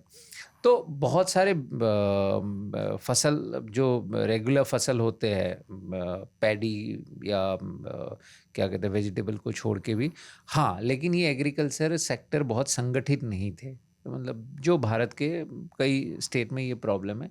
धीरे धीरे अब संगठित हो रहा है, बहुत सारे यंगस्टर्स एग्रीकल्चर में आ रहे हैं अपने जो उद्यमिता है उसके वजह से वो काफ़ी अच्छा कर रहे हैं, लेकिन वो स्टार्टिंग है अभी, बहुत ही शुरुआती स्तर पे है। धीरे धीरे आगे बढ़ेंगे। और आपने पूछा इंडस्ट्री तो ऑयल का था, बहुत सारे इंडस्ट्री मर गए थे। जैसे एक अभी मैं एक कहानी सुन के आया, जैसे 2 पेपर मिल थे असम में सेंट्रल गवर्नमेंट के, वो ख़त्म होने वाले थे, ख़त्म हो गया था, वो बंद हो चुका था। तो वहाँ पे जो असम सरकार ने उसको ऑक्शन में ख़रीद लिया, उस जगह के ज़मीन को। उस ज़मीन पे अब वो सेमीकंडक्टर यूनिट आ गए। अब हिमंत बिश्व शर्मा कोशिश कर रहे हैं कि असम में मोबाइल फ़ोन की प्रोडक्शन हो जाए, सैमसंग या एप्पल के। तो धीरे धीरे कोशिश हो रहा है, लेकिन असम के इंडस्ट्री मरने की एक वजह ये भी है कि बीच में जो इंसर्जेंसी शुरू हुआ, तो इन्वेस्टमेंट नहीं आया। इंडस्ट्री जाना ही नहीं चाहते। असम में बहुत शुरू में इन्वेस्ट करने वाले एक शख्स है बाबा रामदेव। आपको पता है बाबा रामदेव ने अपना दुकान ही असम से शुरू किया है। अच्छा, हाँ, क्योंकि जड़ी बूटी। जड़ी बूटी, क्योंकि किसी ने उन्हें कहा कि जो बोडो एरियाज है ना, हाँ हाँ, वो उदालगुरी के आसपास, वहाँ पे कालाजर होते थे और हाइजा होते थे, ये सारे बीमारी होते थे। बाबा रामदेव और आचार्य बालकृष्ण, वो दोनों गए और वहाँ पे जड़ी बूटी का वो वितरण करना शुरू कर दिया। इतने में क्या हुआ, उस समय वहाँ पे बोडो इंसर्जेंट्स थे जो BLT हुआ करते थे, बाद में वो BPF बने, और साथ में वहाँ पे मिशनरीज भी काफ़ी एक्टिव है। अब मैं वो बोलना भूल वो एक गया, अलग मुद्दा, माजुली हाँ। करके एक 17 जो मोनेस्ट्री है, वैष्णवाइट कल्चर की जो मेन सेंटर है, वहाँ पे क्रिश्चियन मिशनरीज भी एक्टिव है, वहाँ पे एक अलग टेंशन है। तो इसी तरह वो ये उदालगुरी जो एरिया है, यहाँ पे ट्राइबल लोगों के बीच में क्रिश्चियन मिशनरीज भी एक्टिव थे। तो ये रामदेव वो सैफरन कपड़े पहनते, गेरुआ पहनते, इन लोगों को लगा ये धर्म चलाने आए हैं। तो बात धीरे धीरे BLT के पास पहुंच गए, वो जो इंसर्जेंट आउटफिट थे। BLT आके ऑब्जर्व किया कि ये कर क्या रहे। फिर देखा ये धर्म की बात ही नहीं कर रहे, ये तो बीमार की इलाज कर रहे हैं। उनको पसंद आया, बोला आप करो, कर लो, हम आपको प्रोटेक्शन देंगे। तब भी ये एक रिश्ता शुरू हुआ था बाबा रामदेव के बोडो लीडरशिप के साथ। वो जाके जब वो सत्ता में आए, तो आपको याद होगा बोडो एरिया में चिरांग में बाबा रामदेव की सबसे बड़ा वो फैक्ट्री है। और उस तरह से लोअर असम में मिर्जा के आसपास ऐसे बहुत जगहों पे बाबा रामदेव के इन्वेस्टर है। बहुत सारे फार्मास्यूटिकल कंपनीज के फैक्ट्रीज है वहाँ पे, हाँ। जैसे सन फार्मा के है। तो पहले तो से नौकरियां हैं वहाँ, नहीं, ऐसे नहीं कि मतलब बहुत corporate नौकरी की नहीं है, है? कॉर्पोरेट की इतनी नौकरी नहीं है। ठीक वो है। मैंने जैसे कहा, ये शुरुआती स्तर है। अभी तो बहुत सालों के बाद 2001 के बाद धीरे धीरे वो हुआ है कि असम के जो इंसर्जेंसी ख़त्म होने लगे हैं, एक स्टेबल एनवायरनमेंट पे आए हैं। लेकिन वो परसेप्शन तो आप भी 2010 में अगर कोई आपसे असम के बारे में पूछता तो वही, अरे वहाँ पे बहुत खतरा है। मुझसे ही बहुत लोग बोलते हैं अरे हमारे जाना साथ ठीक ही है। एक लड़की पढ़ती थी, हम उससे बात करते थे तो बात करते हुए ऐसा लगता था कि हाँ वीजा टाइप लेके कुछ जाओ तो जाओ, हाँ, नहीं तो घुस नहीं सकते आप। तो वो परसेप्शन पहले तोड़ना पड़ा। बिल्कुल। अब ये अब कुछ मोदी नहीं है। गवर्नमेंट के आने के बाद से वो थोड़ा ये हुआ। फिर जो एक ब्यूरोक्रेटिक सिस्टम है उसमें प्रॉब्लम होते थे। तो धीरे धीरे वो बदलाव आ रहे हैं। बिल्कुल। हो सकता है 10 साल बाद और भी बदलाव होंगे, और भी असम इंडस्ट्रियलाइजेशन की तरफ जाएंगे या एग्रीकल्चर में भी इम्प्रूवमेंट बाढ़ वगैरह करेंगे। भी आती है, देखिए, बाढ़ का तो प्रॉब्लम असम में शुरू से है बड़ी ही। समस्या है वो। बड़ी समस्या है। इसमें ये काबिले तारीफ है, मैं एज ए जर्नलिस्ट बोल रहा हूँ, कि लास्ट 2 इयर्स में बाढ़ के ऊपर, बाढ़ कंट्रोल पे काफ़ी सरकार ने अच्छा परफॉर्मेंस दिया है। तो इसलिए आपको लास्ट 2 साल में बहुत बड़ा बाढ़ के फोटोग्राफ्स या विजुअल्स नहीं मिले होंगे। नहीं है वैसे। बाढ़ आए हैं, हाँ, बाढ़ ने तबाही भी मचाया है, सही। लेकिन जो इम्पैक्ट डैमेज पहले होता था उसको कम करने में काफ़ी सक्षम हुए है ये सरकार। सही। ये तारीफ करना पड़ेगा। ठीक है। और क्या इश्यूज हैं कुछ रह गए हो तो जो असम चुनाव में सुनने को मिलेंगे अगले 17 से 90 दिन में? देखिए, जुबिन मत बोलिएगा, उस पर अलग से नहीं बात करूंगा। जुबीन का बात नहीं है यहाँ पे, ये बांग्लादेशी इशू ही चलेगा वो सुन लिया क्योंकि वो मैंने। बहुत ही इमोशनल इशू है। जी। वो एक जैसे आपको ये 102 सीट जीतना है तो वो 102 सीट में जितने भी लोग हैं, वो मिसिंग हो या डेका कलिता हो या अहोम हो या कार्बी हो, सबको जो बांट सकता है एक बांग्लादेशी इशू है, कॉमन एनिमी है। ठीक है, सबको जो एक कर देगा वो यही है। हाँ। लेकिन अगर आप माइक्रो इश्यूज पे जाएंगे, हर जगह पे अलग अलग इश्यूज है। टी ट्राइबल के अलग इश्यूज है। हाँ, अभी जैसे 6 कम्युनिटीज ये डिमांड कर रहे हैं, एक बहुत ही डेलिकेट इशू है कि हमें एसटी स्टेटस दिया जाए। टी ट्राइबल के है, अहोम के है, और भी अहोम भी मांग रहे हैं। हाँ, जबकि ये तो राजवंश से जुड़े लोग। कोच राजवंशीज है। तो वो अभी भी वो ओबीसी है, तो अहोम्स, तो ये सारे डिमांड कर रहे हैं। अब ये देने में भी समस्या है क्योंकि बाकी जो एग्जिस्टिंग ट्राइबल्स है इंक्लूडिंग द बोडोज, वो नाराज़ हो जाएंगे क्योंकि उनके हिस्से में आ जाएंगे। ना देने पे ये लोग नाराज़ है, तो एक डेलीकेट इशू है, इनको अपोजिशन अच्छे से पकड़ लेंगे तो एक इशू बन सकता है। तो ऐसे आप हर जगह पे जाएंगे, हर कम्युनिटी के साथ साथ इश्यूज है। जैसे अहोम लोग थोड़ा बहुत हिमंत बिश्व शर्मा से नाराज़ ये रहते हैं कि उनको लगता है तरुण गोगोई हमारा लीडर था, अब गौरव गोगोई आया है, हिमंत बिश्व शर्मा ब्राह्मण है, लोअर असम से है, तो ये सब इश्यूज होते हैं। मैं ये नहीं कह रहा हूँ कि सारे अहोम के ये फीलिंग है, लेकिन ये सब इश्यूज पे थोड़ा सा आग डालने की कोशिश करते हैं जो विरोधी है। और जाहिर सी बात है, हर कोई ऐसे पॉलिटिक्स करता है, तो माइक्रो इश्यूज हर जगह पे है। लेकिन इन माइक्रो इश्यूज के ऊपर क्या वो मैक्रो इश्यूज हावी होंगे? और साथ में एक चीज़ भूलना नहीं चाहिए कि जो ये स्कीम्स है, वेलफेयर स्कीम्स कहे आप, वो क्या कहते हैं, रेवरी कहे, जो भी कहे, वो उनका बहुत भयंकर इम्पैक्ट है। आपको बहुत लोगों को ये पता नहीं है कि जो आप लाडली बहना स्कीम मध्य प्रदेश से शुरू हुआ था, ये ओरिजिन 2021 में असम में हुआ था, जिसको अरुणोदय स्कीम कहते थे। ये इसके वजह से काफ़ी बीजेपी को सक्सेस मिला, लेकिन फिर इसी स्कीम को समझाने के लिए, ये मैंने इंडिया टुडे मैगजीन में लिखा भी था उस समय, असम के टीम, उस समय समीर सिन्हा जी थे प्रिंसिपल सेक्रेटरी, हिमंत बिश्व शर्मा के प्रिंसिपल सेक्रेटरी नहीं, हिमंत बिश्व शर्मा के मिनिस्ट्री में, क्योंकि एजुकेशन फिनेंस देखते थे, तो वो गए थे और एक टीम, मतलब उनके नेतृत्व में एक टीम गए थे मध्य प्रदेश में, समझा के आए थे कैसे ये करना है। उसके बाद वो लाडली बहना स्कीम शुरू हुआ, वहाँ से महाराष्ट्र पहुँचे, लेकिन उस स्कीम का जनक असम ही है, असम और हिमंत बिश्व वैसे शर्मा। महिला पुरुष वोटर की संख्या बराबर है सब में। हाँ, और वुमेन एम्पावरमेंट बाकी स्टेट से ज़्यादा है। अरे वो तो पूरा नॉर्थ ईस्ट जो है। हाँ, तो आप देख सकते हैं हमारे वहाँ कोई दहेज के सिस्टम नहीं है। महिलाओं में और पुरुष में जो आपस में बात करने में कोई ऐसा नहीं है, क्योंकि मैंने देखा है, जैसे आप असम में शाम को लड़के लड़की आंगन में आ सकते हैं, बाहर सड़क पे आ सकते हैं, एक दूसरे से बात कर सकते हैं बिना कुछ भय से, कोई अश्लीलता नहीं है। यहाँ पे मैंने नॉर्थ इंडिया में देखा है, किसी भी बात पर, ऐसे चीज़ों पे बहुत बात का एकदम पतंगर बन जाते हैं, तो ऐसा नहीं है। वो काफ़ी लिबरल है सोच में। लेकिन मेघालय जो कभी असम का हिस्सा था, जब मैं वहां गया तो मुझे ये भी पता चला मैट्रिनियल सोसाइटी है, लड़कियों को मिलती है एंसेस्ट्रल प्रॉपर्टी। वो सिर्फ मेघालय में ही है। वो मेघालय में है। वो मतलब कमाल की बात है, जो लोगों को पूरे हिंदुस्तान को नहीं पता। यंगेस्ट जो डॉटर है उनको सारे, हाँ, वो भी सबसे छोटी बेटी को। सबसे और अगर किसी को बेटी नहीं है तो एक ये भी है कि वो लोग बाकायदा गोद लेते हैं फिर। जी, आपको वारिस चाहिए। जी। तो मैंने कहा ना, विविधता, मतलब आपको अलग अलग असम के बहुत सारे ट्राइब्स में ऐसे आपको कस्टम्स मिलेंगे जो अच्छा भी है, इंटरेस्टिंग है।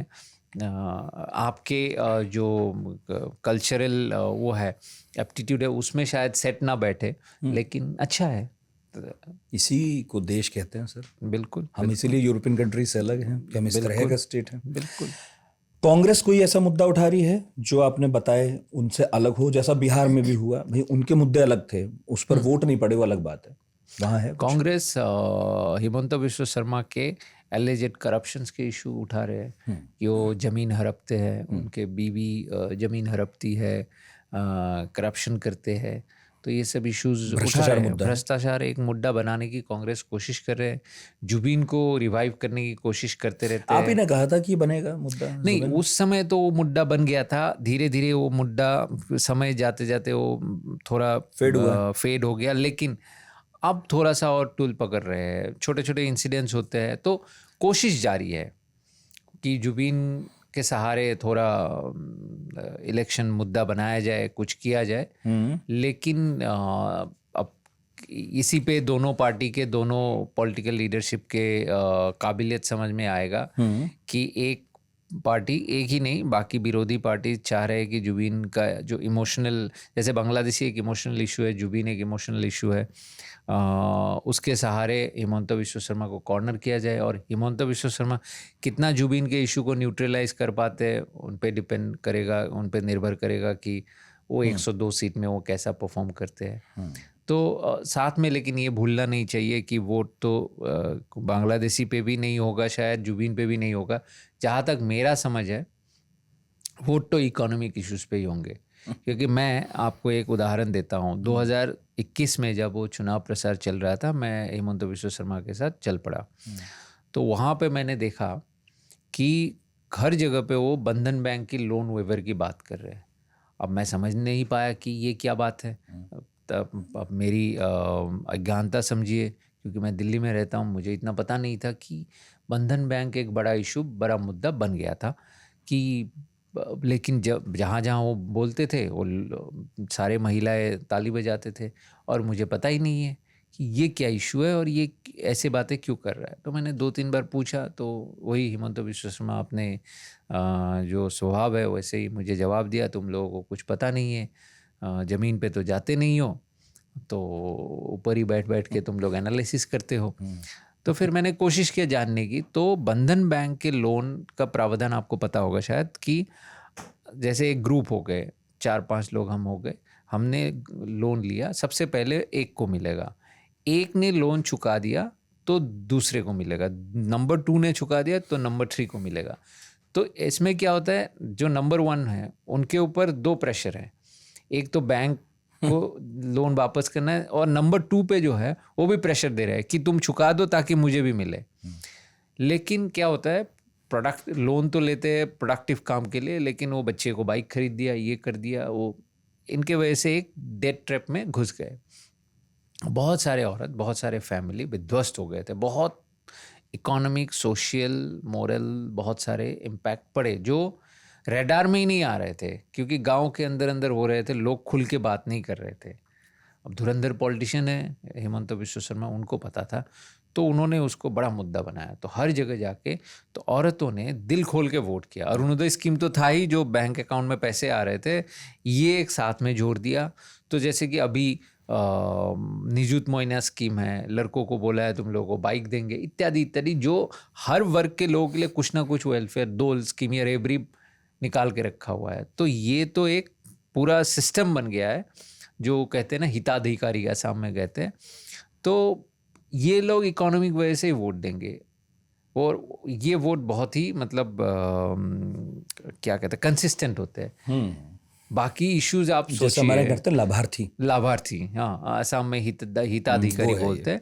तो लाभार्थी का बहुत ही कंसिस्टेंट वो लॉयल्टी होता है, होता है भाई। क्योंकि उनको पता। और असम में इससे पहले, असम में नहीं, भारत में एक चीज़ था कि लाभार्थी को डायरेक्ट बेनिफिट्स नहीं मिलते थे। अभी जो ये सरकार ने एक काम किया है कि लाभार्थी और सरकार के बीच में जो मिडिलमैन है वो हटा दिया है। इसके वजह से वो मे बी 10 साल बाद, 15 साल बाद ये फीलिंग भी फेड हो जाए कि लोगों को लगने लगे ये तो हमारा अधिकार है, नॉर्मल बात है, तो नॉर्मल बात है। लेकिन अभी वो स्टेज नहीं आया है, सीधा अकाउंट में आता है, तो सीधा ये अकाउंट में आ रहा है, तो लोगों को लग रहा है कि ये ना चले जाए। सही है। तो ये बीजेपी और कांग्रेस की लड़ाई जैसे दिख रही है असम में, लेकिन ऐसा तो है नहीं कि वहाँ पर सिर्फ 2 पार्टियां हैं, वहाँ तो और भी स्टेक होल्डर्स हैं। तो मुख्य कौन से? एक पार्टी है AUDF, जो मुस्लिम पार्टी है, बेसिकली बदरुद्दीन अजमल की पार्टी है। उनका जो इन्फ्लुएंस है वो लोअर असम के मुस्लिम डोमिनेटेड एरियाज में है और बराक वैली में है कुछ कुछ सीट्स में। तो वो उनके परफॉर्मेंस पहले से बहुत बिगड़ चुका है, इसलिए क्योंकि लोगों को धीरे धीरे मुस्लिम पॉपुलेशन को भी ये लगा कि ये पूरे भारत में ये फेनोमेनन कि हो छोटी चुका है पार्टियां कि जो छोटे मुस्लिम पार्टी हमारा होते फायदा हैं नहीं कर पाएंगे, वो डील कर देते हैं Yes. आखिर में, लीडरशिप बड़ी वालों से डील डील कर देते करते हैं। तो इसलिए उन पे पूरा भरोसा नहीं किया जा सकता है। तो एक ही पार्टी है जो बीजेपी के साथ कभी डील ओवैसी नहीं नहीं जा रहे करेंगे। वहाँ? ओवैसी जाएंगे, ओवैसी जाके कुछ और नहीं करेंगे। अगर ओवैसी जाएंगे तो कांग्रेस के कुछ वोट खराब हो जाएंगे। तो ऐसा नहीं कि ओवैसी जीत पाएंगे या कहीं कोई एक सीट निकाल लिया तो अलग बात है, लेकिन ओवैसी जाएंगे तो हिमंता बिश्व शर्मा ही खुश हो जाएंगे कि ठीक है और एक कोई आ जाए मुस्लिम पार्टी। तो वैसे जितना- बदरुद्दीन जो है वो कांग्रेस के साथ है, अलायंस में? नहीं है, अभी नहीं है। नहीं है, क्योंकि बदरुद्दीन अजमल के साथ हाथ मिलाने से ही प्रॉब्लम ये 102 सीट में हो जाएंगे, क्योंकि बदरुद्दीन अजमल को बाकी लोग बांग्लादेशी समझ के सोचते हैं। हालांकि बदरुद्दीन अजमल थर्ड जनरेशन असम के है, थर्ड जनरेशन, वो खुद थर्ड जनरेशन में है। तो लेकिन इमेज है बस सारा खेल उसी हिमंता का बिश्व है। शर्मा कहते ही रहते हैं कि अगर हम नहीं तो बदरुद्दीन बन जाएगा CM। वो खतरा बहुत बड़ा खतरा है परसेप्शन में। तो ठीक है, वो और मान भी नहीं सकते, इमोशनली भी नहीं मान 2021 में भी सकते। इनकी सीट 16 तो थी। हाँ, तो अच्छी सीट है। वो 16 नहीं, उससे ज़्यादा बढ़ सकते थे, लेकिन इस बार और घटने की संभावना है। जैसे आपने धुबरी में देखा, कांग्रेस के रॉकी बुल को बहुत सारे 10 लाख वोट मिले, बदरुद्दीन को इतनी बुरी तरह हरा दिया। तो ये वही फेनोमेनन है पूरे इंडिया में जो हो रहा है कि मुस्लिम पार्टी, छोटे मुस्लिम पार्टी के ऊपर थोड़ा भरोसा कम है। उनको मुस्लिम वोटर्स को लगता है कि कांग्रेस ही एक पार्टी है जो एटलीस्ट बीजेपी के साथ समझौता मुकाबला नहीं कर करेगा सकती है और समझौता नहीं करेगी, ऑब्वियसली नहीं करेगी। हाँ, तो इसलिए इस बार वोट कांग्रेस को ज्यादा मिलने की संभावना है। लेकिन ये नहीं कि AUDF खत्म हो गया है। तो दोनों पार्टी जब ये 24 सीट में लड़ेंगे तो उसमें जितना विभाजन होंगे उतना ही हिमंता बिश्व शर्मा के लिए फायदा अच्छा होगा। है। अभी अलायंस नहीं हो रहा है, कोई भी नहीं होगा, कोई सामने नहीं आया ना? नहीं हुआ। ठीक है। वो AUDF के साथ अलायंस होगा नहीं। AUDF के साथ अलायंस में प्रॉब्लम है, जैसे मैंने कहा ना कि 102 सीट में घट जाएंगे पूरी तरह। बाकी रह गया राइजोर दौल करके, अखिल गोगोई जो एक्टिविस्ट है उनके लीडरशिप में, वो खुद जीता था लास्ट टाइम में। अभी राइजोर दौल बहुत एक्टिव है मुस्लिम एरियाज में। अखिल गोगोई सोच रहे कि वो थोड़ा वहाँ पे वोट कैप्चर करे। जब भी एविक्शन होता है, कुछ भी होता है, वो ऐसे एरियाज में वो पहुंच जाते हैं। और बहुत इंटरेस्टिंग बात यह है कि अब हिमंता बिश्व शर्मा अखिल गोगोई को प्रमोट कर रहे हैं। दोनों आपस में कि वोट बटे। दोनों आपस में रोज गाली गलौज करते हैं, लेकिन साथ में ये भी बोल रहे हैं हिमंता बिश्व शर्मा कि अखिल गोगोई ही फ्यूचर है। अगर वो ठीक ठाक काम करता रहेगा मैच्योर इंसान की तरह, तो 2026 में 2031 में ये मेरा चैलेंजर होगा। जानबूझ के कर रहे हैं। तो ये एक पार्टी अखिल गोगोई का, जहाँ तक उनका सवाल है, वो कांग्रेस के साथ हाथ मिलाने की कोशिश कर रहे हैं, लेकिन सीट शेयर को लेके बहुत प्रॉब्लम है। वहाँ पे कंसेंसस नहीं हो रहा है। उसी तरह लुरिन ज्योति गोगोई करके फॉर्मर आसू लीडर है, उनका एक पार्टी है AJP करके, वो भी AJP। हाँ, तो वो चाह रहे हैं कि कांग्रेस के साथ वो भी सीट शेयरिंग में आना चाहते हैं, लेकिन वहाँ पे भी कोई कंफर्मेशन नहीं है। लेकिन अखिल गोगोई हो, लुरिन ज्योति गोगोई हो, दोनों के सबसे पहला मकसद ये है कि अपना अपना कॉन्स्टिट्यूएंसी सिक्योर करें। तो अखिल गोगोई तो जीत चुके थे लास्ट टाइम, लुरिन ज्योति जीत नहीं पाए थे। तो इसमें आता है अब हिमंता बिश्व शर्मा क्या रोल प्ले करेंगे। क्या ये बार्गेन होंगे कि भाई ठीक है, मैं तुम्हें तुम्हारे कॉन्स्टिट्यूएंसी में जीतने दूंगा और तुम जितना हो सके कांग्रेस के कार्यक्रम बर्बाद करो। तो ये भी हो सकता है। और असम गण परिषद, असम गण परिषद तो बीजेपी के साथ है। वो जितना सीट बीजेपी देंगे उतना ही वो चुपचाप लड़ लेंगे। वो उनमें ज्यादा एक टाइम सत्ता संभाली उन्होंने। BPF है बोडो एरियाज में जी। अब बोडो एरियाज में दो पार्टी है, UPPL और BPF, दोनों ओपोनेंट है, एक दूसरे के राइवल है, लेकिन दोनों ही NDA में घुसे हुए हैं। अब ये है कि NDA में वो जो तीसरा सीट है, अभी वो राज्यसभा चुनाव होने जा रहा है, उनमें शायद तीसरे सीट वो प्रमोद बरो UPPL के हेड को देके उनको राज्यसभा देके थोड़ा शांत करके रखे। CM के चेहरे कौन है? बीजेपी की तरफ से तो क्लियर है, कांग्रेस की तरफ से गौरव गोगोई है। क्लियर दोनों के पास ही मतलब पॉसिबिलिटीज इन दोनों के पास ही है। अब अखिल गोगोई इतना सीट कंटेस्ट ही नहीं कर रहे कि वो सीएम बने। लुरिनज्योति गोगोई का भी उससे भी कम है। बदरुद्दीन अजमल भी तीसरे नंबर पर तो कोई नहीं दिख रहा है, नहीं, दूर दूर तक नहीं। त्रिशंकु हो सकती है विधानसभा। अब वहां तो पता नहीं क्या कहेंगे, त्रिशंकु, चार शंकु। थियोरेटिकली कुछ भी हो सकता है, लेकिन अगर आप पूछेंगे इस समय आज के डेट में, देखिए चुनाव होने तक अभी भी 1 महीना है। आज के तारीख में अगर चुनाव होंगे तो त्रिशंकु नहीं होंगे, क्लियर। या तो इधर है या उधर है। हाँ, भूपेन बोरा ने बहुत हेडलाइंस दी, अभी भी उस पर बात हो ही रही है। कोई कह रहा है कांग्रेस ने ब्लंडर ही किया, ये तो कोई कह रहा है कि हेमंत बिस्वा शर्मा ने बस एकदम दहलीज पर ऐसा पत्ता फेंका है। सच में उनका कोई दमखम था, प्रभाव था, नहीं था, या ऑप्टिक्स के नजरिए से बस एक सेटबैक लग रहा है अभी कांग्रेस को? देखिए, भूपेन बोरा ने लास्ट चुनाव जो जीता वो 2011 में असेंबली इलेक्शन, तो विधायक थे। हाँ। तो वो विधायक 2011 में आखिरी बार हुआ। 2016 2021 दोनों हारे। अब किसी भी बड़े लीडर का एक लक्षण ही होता है, पार्टी हारे जीते कुछ भी हो, मतलब सत्ता में आए ना आए, वो अपना सीट रखते थे। कमलनाथ को देखिए, ऐसे बहुत सारे आपको उदाहरण मिलेंगे। अब वो 2011 के बाद अपने सीट से ही नहीं जीत पा रहे। अब वो 5 साल मई 2025 तक वो प्रेसिडेंट थे कांग्रेस पार्टी के।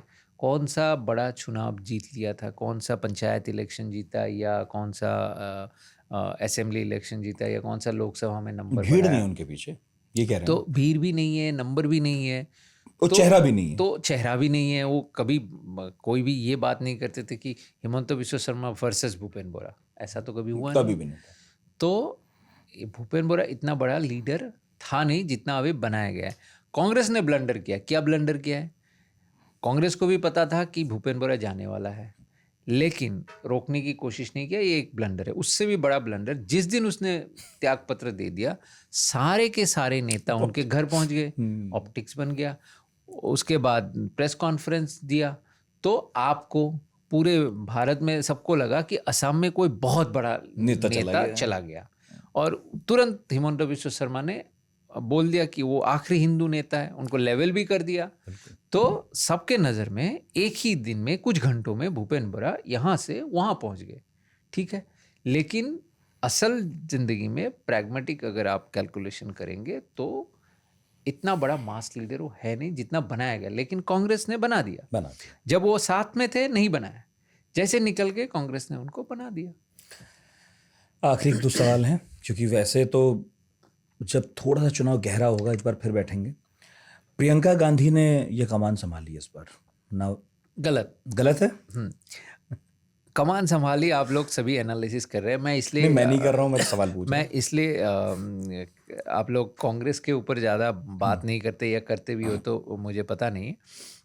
मैं तो कर रहा हूँ, मुझे क्या नहीं, मैं कह रहा हूँ कि अलग से पॉडकास्ट किया कि नहीं किया मैंने देखा नहीं। बट अब देखिए, प्रियंका गांधी को असम के स्क्रीनिंग कमेटी का चेयरपर्सन बनाया है। जी। तो स्क्रीनिंग कमेटी चेयरपर्सन कहाँ पे आते हैं? वो आते हैं, और ये मैं नहीं कह रहा हूँ, मैं कांग्रेस के नेताओं से पूछ के ही बता रहा हूँ, वो आते हैं जो स्टेट कांग्रेस प्रेसिडेंट होते हैं उनके पैरेलल।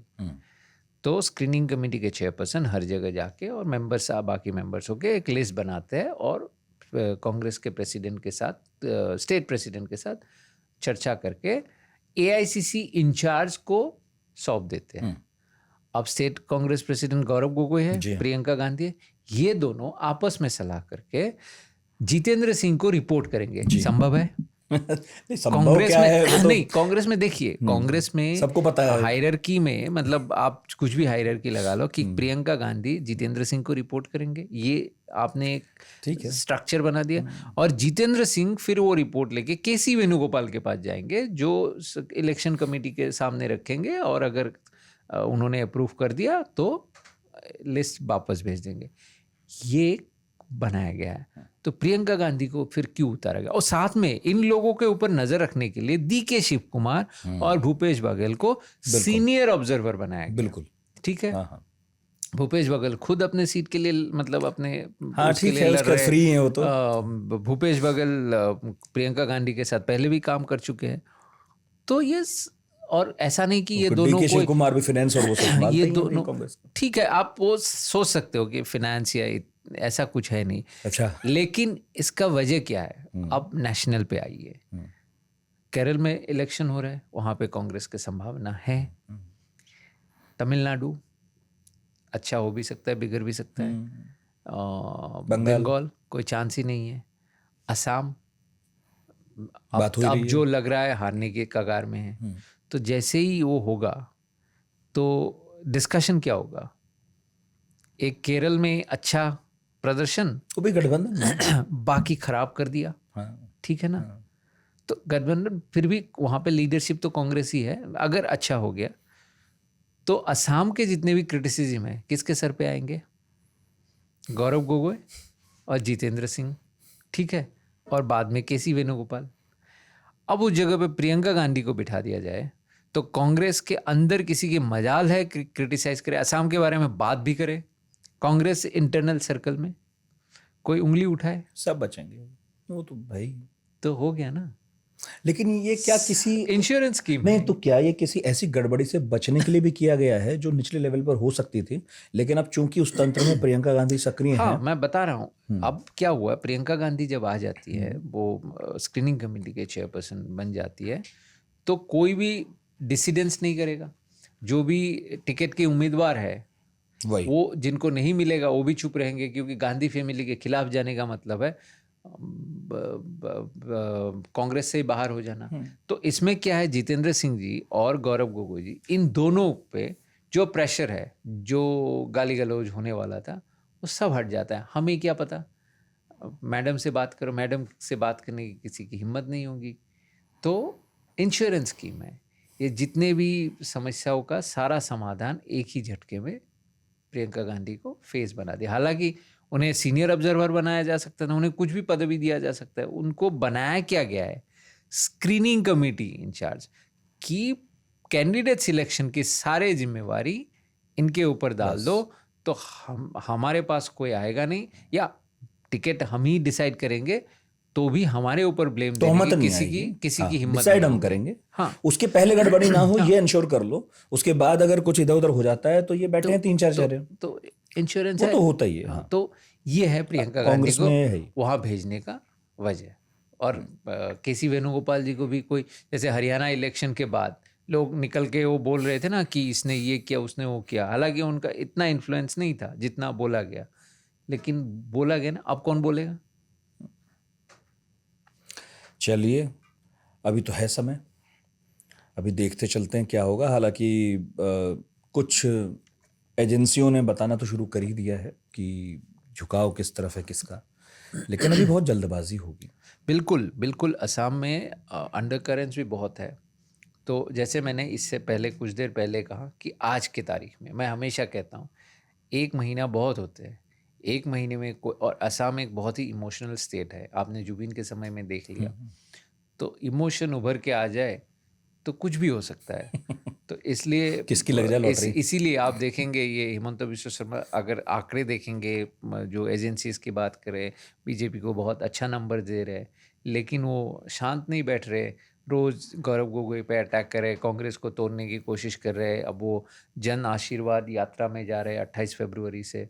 बहुत एक्टिव है, तो मतलब बहुत आश्वस्त नहीं है जीत को लेकर, वो बहुत एक्टिव आप है। अगर बहुत हाँ। ध्यान से देखोगे तो आप खुद सोचने लगोगे कि क्या बीजेपी में संकट है कि इतना कर रहे हैं। कितना भागदौड़ हो रही है। हाँ, लेकिन वही है कि असम को लेके आप 100 नंबर की भी उम्मीद पे हो ना, तो भी आप आश्वस्त नहीं हो सकते। मेरा आखिरी सवाल है सर कि हिमंता बिस्वा शर्मा क्या ऐसे लीडर हैं जिन्हें हम सिर्फ असम का सीएम अगर मान रहे हैं तो गलती कर रहे हैं, बल्कि वो उस दरवाजे पर बैठे हैं जो नॉर्थ ईस्ट की तरफ जाता है, वो उसके द्वारपालक द्वार रक्षक हैं। उनका प्रभाव इतना है कि वो नॉर्थ ईस्ट की राजनीति, उसके मुद्दे और कौन किस पार्टी की तरफ जाएगा ये भी तय करते हैं। ऐसा है क्या? इतने बड़े हो चुके हैं वो? नहीं, वो पहले से ही ऐसे है। वो आज की जब वो तारीख कांग्रेस में थे तब भी वो ऐसा इंसान है। वो आपने कहीं देखा कि बीजेपी के 3 विधायक उन्होंने गाड़ी में बिठा के ले आया कांग्रेस के कैंडिडेट को वोट दिलवाने के लिए, खुद गाड़ी चला के ले आए, वोट करवाया और पार्टी बदलवा दिया।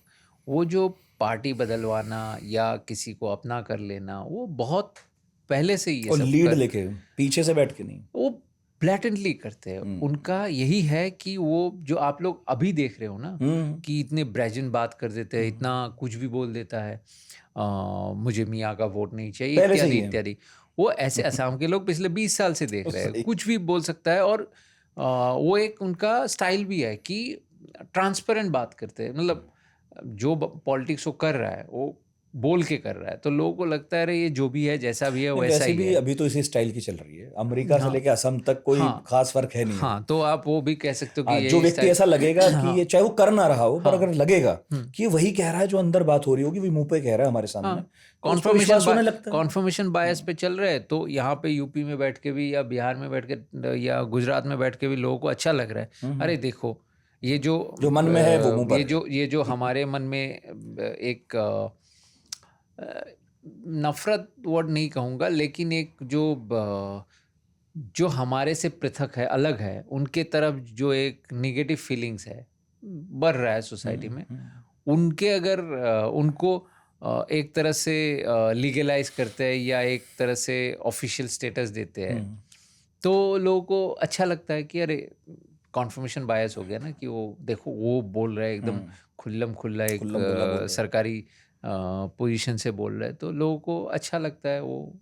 लेकिन हिमंता बिस्वा शर्मा की पॉपुलैरिटी असम में इसलिए नहीं है कि वो बांग्लादेशियों के खिलाफ बोलते हैं इसलिए, या किसी के खिलाफ या इस तरह के पॉलिटिक्स कर रहे हैं। उनके पॉपुलैरिटी पिछले 20 साल से एक ही वजह से, डिलीवरेंस। जो आम जनता को जो भी सर्विसेज चाहिए वो डिलीवरेंस उनके तरफ से होता है। तो लोगों को इसी बात की खुशी है कि अगर इन्होंने बोला है तो हो जाएगा। इन्होंने बोला है कि एजुकेशन सिस्टम में रिक्रूटमेंट क्लीन कर देंगे, तो कर दिया है। उन्होंने बोला है कि पैसे अकाउंट में आ जाएंगे, तो आ जाएंगे। उन्होंने बोला है यहाँ पे मैं फ्लाईओवर बना दूंगा, तो बन गया। तो इसलिए आप ये भ्रष्टाचार की एलिगेशन लाइए या किसी भी चीज़ के एलिगेशन लाइए, जो साधारण नागरिक है उनको ज़्यादा फर्क नहीं पड़ता है। और उनके जो ब्यूरोक्रेसी या जो गवर्नेंस सिस्टम पे जो पकड़ है, उनको कोई चला नहीं सकता। कोई ब्यूरोक्रेट ये नहीं बोल सकता कि ये नहीं हो सकता, रूल में नहीं है, ये तो तोड़ निकाल लेगा कि रूल में नहीं है, तो कोई रास्ता तो निकलेगा कि ये करना है हमें, ये अगर किसी के लिए हमें करना है तो करेगा वो। तो इसलिए ये वजह है, प्राइमरीली ये वजह है। बाकी तो ये सब तो एड ऑन है। बहुत बहुत शुक्रिया कौशिक डेका, एक बार फिर बहुत मज़ा आया। जटिल मुद्दा तो था ही, लेकिन मुझे लग रहा है कि ठीक है, इलेक्शन है, बहुत सारे मुद्दे आएंगे, कभी कोई कुछ कहेगा, कोई कहीं भागेगा, किसी को मिलेगा नहीं मिलेगा टिकट, गठबंधन भी हो सकता है, हो ही जाए, पता नहीं, कुछ दबे छिपे हो सकते हैं, कुछ बाद में हो जाए। लेकिन इतना तय है कि असम की हिस्ट्री या असम की पॉलिटिक्स, असम के इश्यूज एक पॉडकास्ट में नहीं समेटे जा सकते। एक बार हमने पहले अहोम वंश पर भी किया था, और वो बात करते हुए मुझे महसूस हुआ कि हम जो मुख्य धारा का इतिहास पढ़ते हैं वो कितना छोटा, कितना संक्षिप्त है। और जब आप उसमें पढ़ते हैं अचानक कि मुग़ल सेनाएं गईं और ब्रह्मपुत्र पे ही खड़ी रह गईं अपनी इतने एक्सपीडिशंस में। राजा जयसिंह, अगर मैं नाम अभी ठीक ले रहा हूँ तो मेजर राजा जयसिंह ही गए थे, राम सिंह, अच्छा उनके बेटे गए थे, एग्जैक्टली। तो शिवाजी को जो पुरंदर की संधि पर उन्होंने विवश कर दिया, और उसके बाद ये लोग गए ब्रह्मपुत्र लड़ने, अहोम राजवंश वहां हार गए। पनिशमेंट पोस्टिंग थी, ऊपर पनिशमेंट पोस्टिंग था जी। असम में 17 बार अटैक हुए थे बाहरी मुगलों के, खासकर मुगलों का 17 नहीं, पूरे मतलब वो सब मिलाकर। हाँ, बख्तियार खिलजी के टाइम से लेके महाराजा पृथ्वी के बारे में शायद आप लोग पढ़ रहे हो, कुमार भास्कर वर्मा जो वो बनाया गया है पुल अभी जो मोदी जी ने इनॉग्रेट किया, तो असम पे 17 बार अटैक हुआ है, लेकिन कभी असम पे जीत हासिल नहीं कर पाए कोई भी। तो इसलिए असम मेन स्ट्रीम भारत जो कहते हैं उनके अंग ज्योग्राफिकली या पॉलिटिकली नहीं थे। हालांकि महाभारत के समय से ही असम के उल्लेख है। कामरूप कामदेव को जन्म मिला था। नरकासुर जो आप लोग छोटी दिवाली मनाते हैं, हाँ, बिल्कुल। वो जो नरक महाराज नरक, वो असम के कामाख्या टेम्पल तो आपको पता ही है। दुर्योधन के जो ससुर थे भगदत्त नरकासुर का बेटा। असम है इतिहास में लेकिन वो पॉलिटिकल कंट्रोल असम पे नहीं थे, ब्रिटिश को मिला वो पॉलिटिकल कंट्रोल। वो भी अहोम डायनेस्टी में जब अंतरकलह हुआ जी, तो अहोम खुद आके ब्रिटिश को बुला के ले गए हाँ। कि आइए हमें वो एक सेक्शन ऑफ अहोम डायनेस्टी वो गए म्यांमार, बर्मीज को लेके आए, उन्होंने उत्पात मचाया तो दूसरे फैद वो यहाँ आए कि आप हमें बर्मीज से बचाइए। तो ब्रिटिश को तो ऐसे ही वो मौके की तलाश में रहते हैं, यहाँ पे तो कोई न्योता दे रहा है तो पहुंच गए। और वो जो एक बार पहुंच गए फिर वो तो निकले नहीं, फिर वो निकले 47 नहीं, के पहले। फिर वो बहुत कुछ तबाही मचा के आ गए। तो वही तो असम का इतिहास भी बहुत दिलचस्प है। मेरा मन है कि कभी इसके इतिहास पर लंबी चौड़ी बात की जाए, और पॉलिटिक्स पर तो मौके मिलते रहेंगे तो हम करते रहेंगे। पढ़ाकू नेत्र में हम थोड़ा राजनीति से बचने की कोशिश करते हैं, क्योंकि हर फ्राइडे हमारा एक शो आता है रिपोर्टर्स ऑफ एयर, ओके उसमें करते हैं हम सब रिपोर्टर्स उसमें बात करते हैं जो उस वक्त की उस हफ्ते की राजनीति होती है। पर चूंकि चुनाव है तो सोचा किया जाए। अब आपकी बारी, कमेंट बॉक्स में लिखिए जो भी आपको लगता हो इस पॉडकास्ट को सुनने के बाद कि ये कहा जाना चाहिए। सारे कमेंट्स पढ़ते ही हैं, तो इतने धैर्य से सुनने के लिए बहुत बहुत शुक्रिया। और अगर आपको लगता है कि असम पर भी एक पॉडकास्ट और होना चाहिए, या बंगाल का चुनाव भी है और केरल का चुनाव भी है, बहुत दूर है मैंने माना नॉर्थ से, लेकिन सब बहुत दिलचस्प हैं। उतना आसान नहीं है समझना इतनी दूर से बैठकर एक राज्य को। तो प्लीज़ बताइएगा अगला पॉडकास्ट किस पर करें। बहुत बहुत शुक्रिया।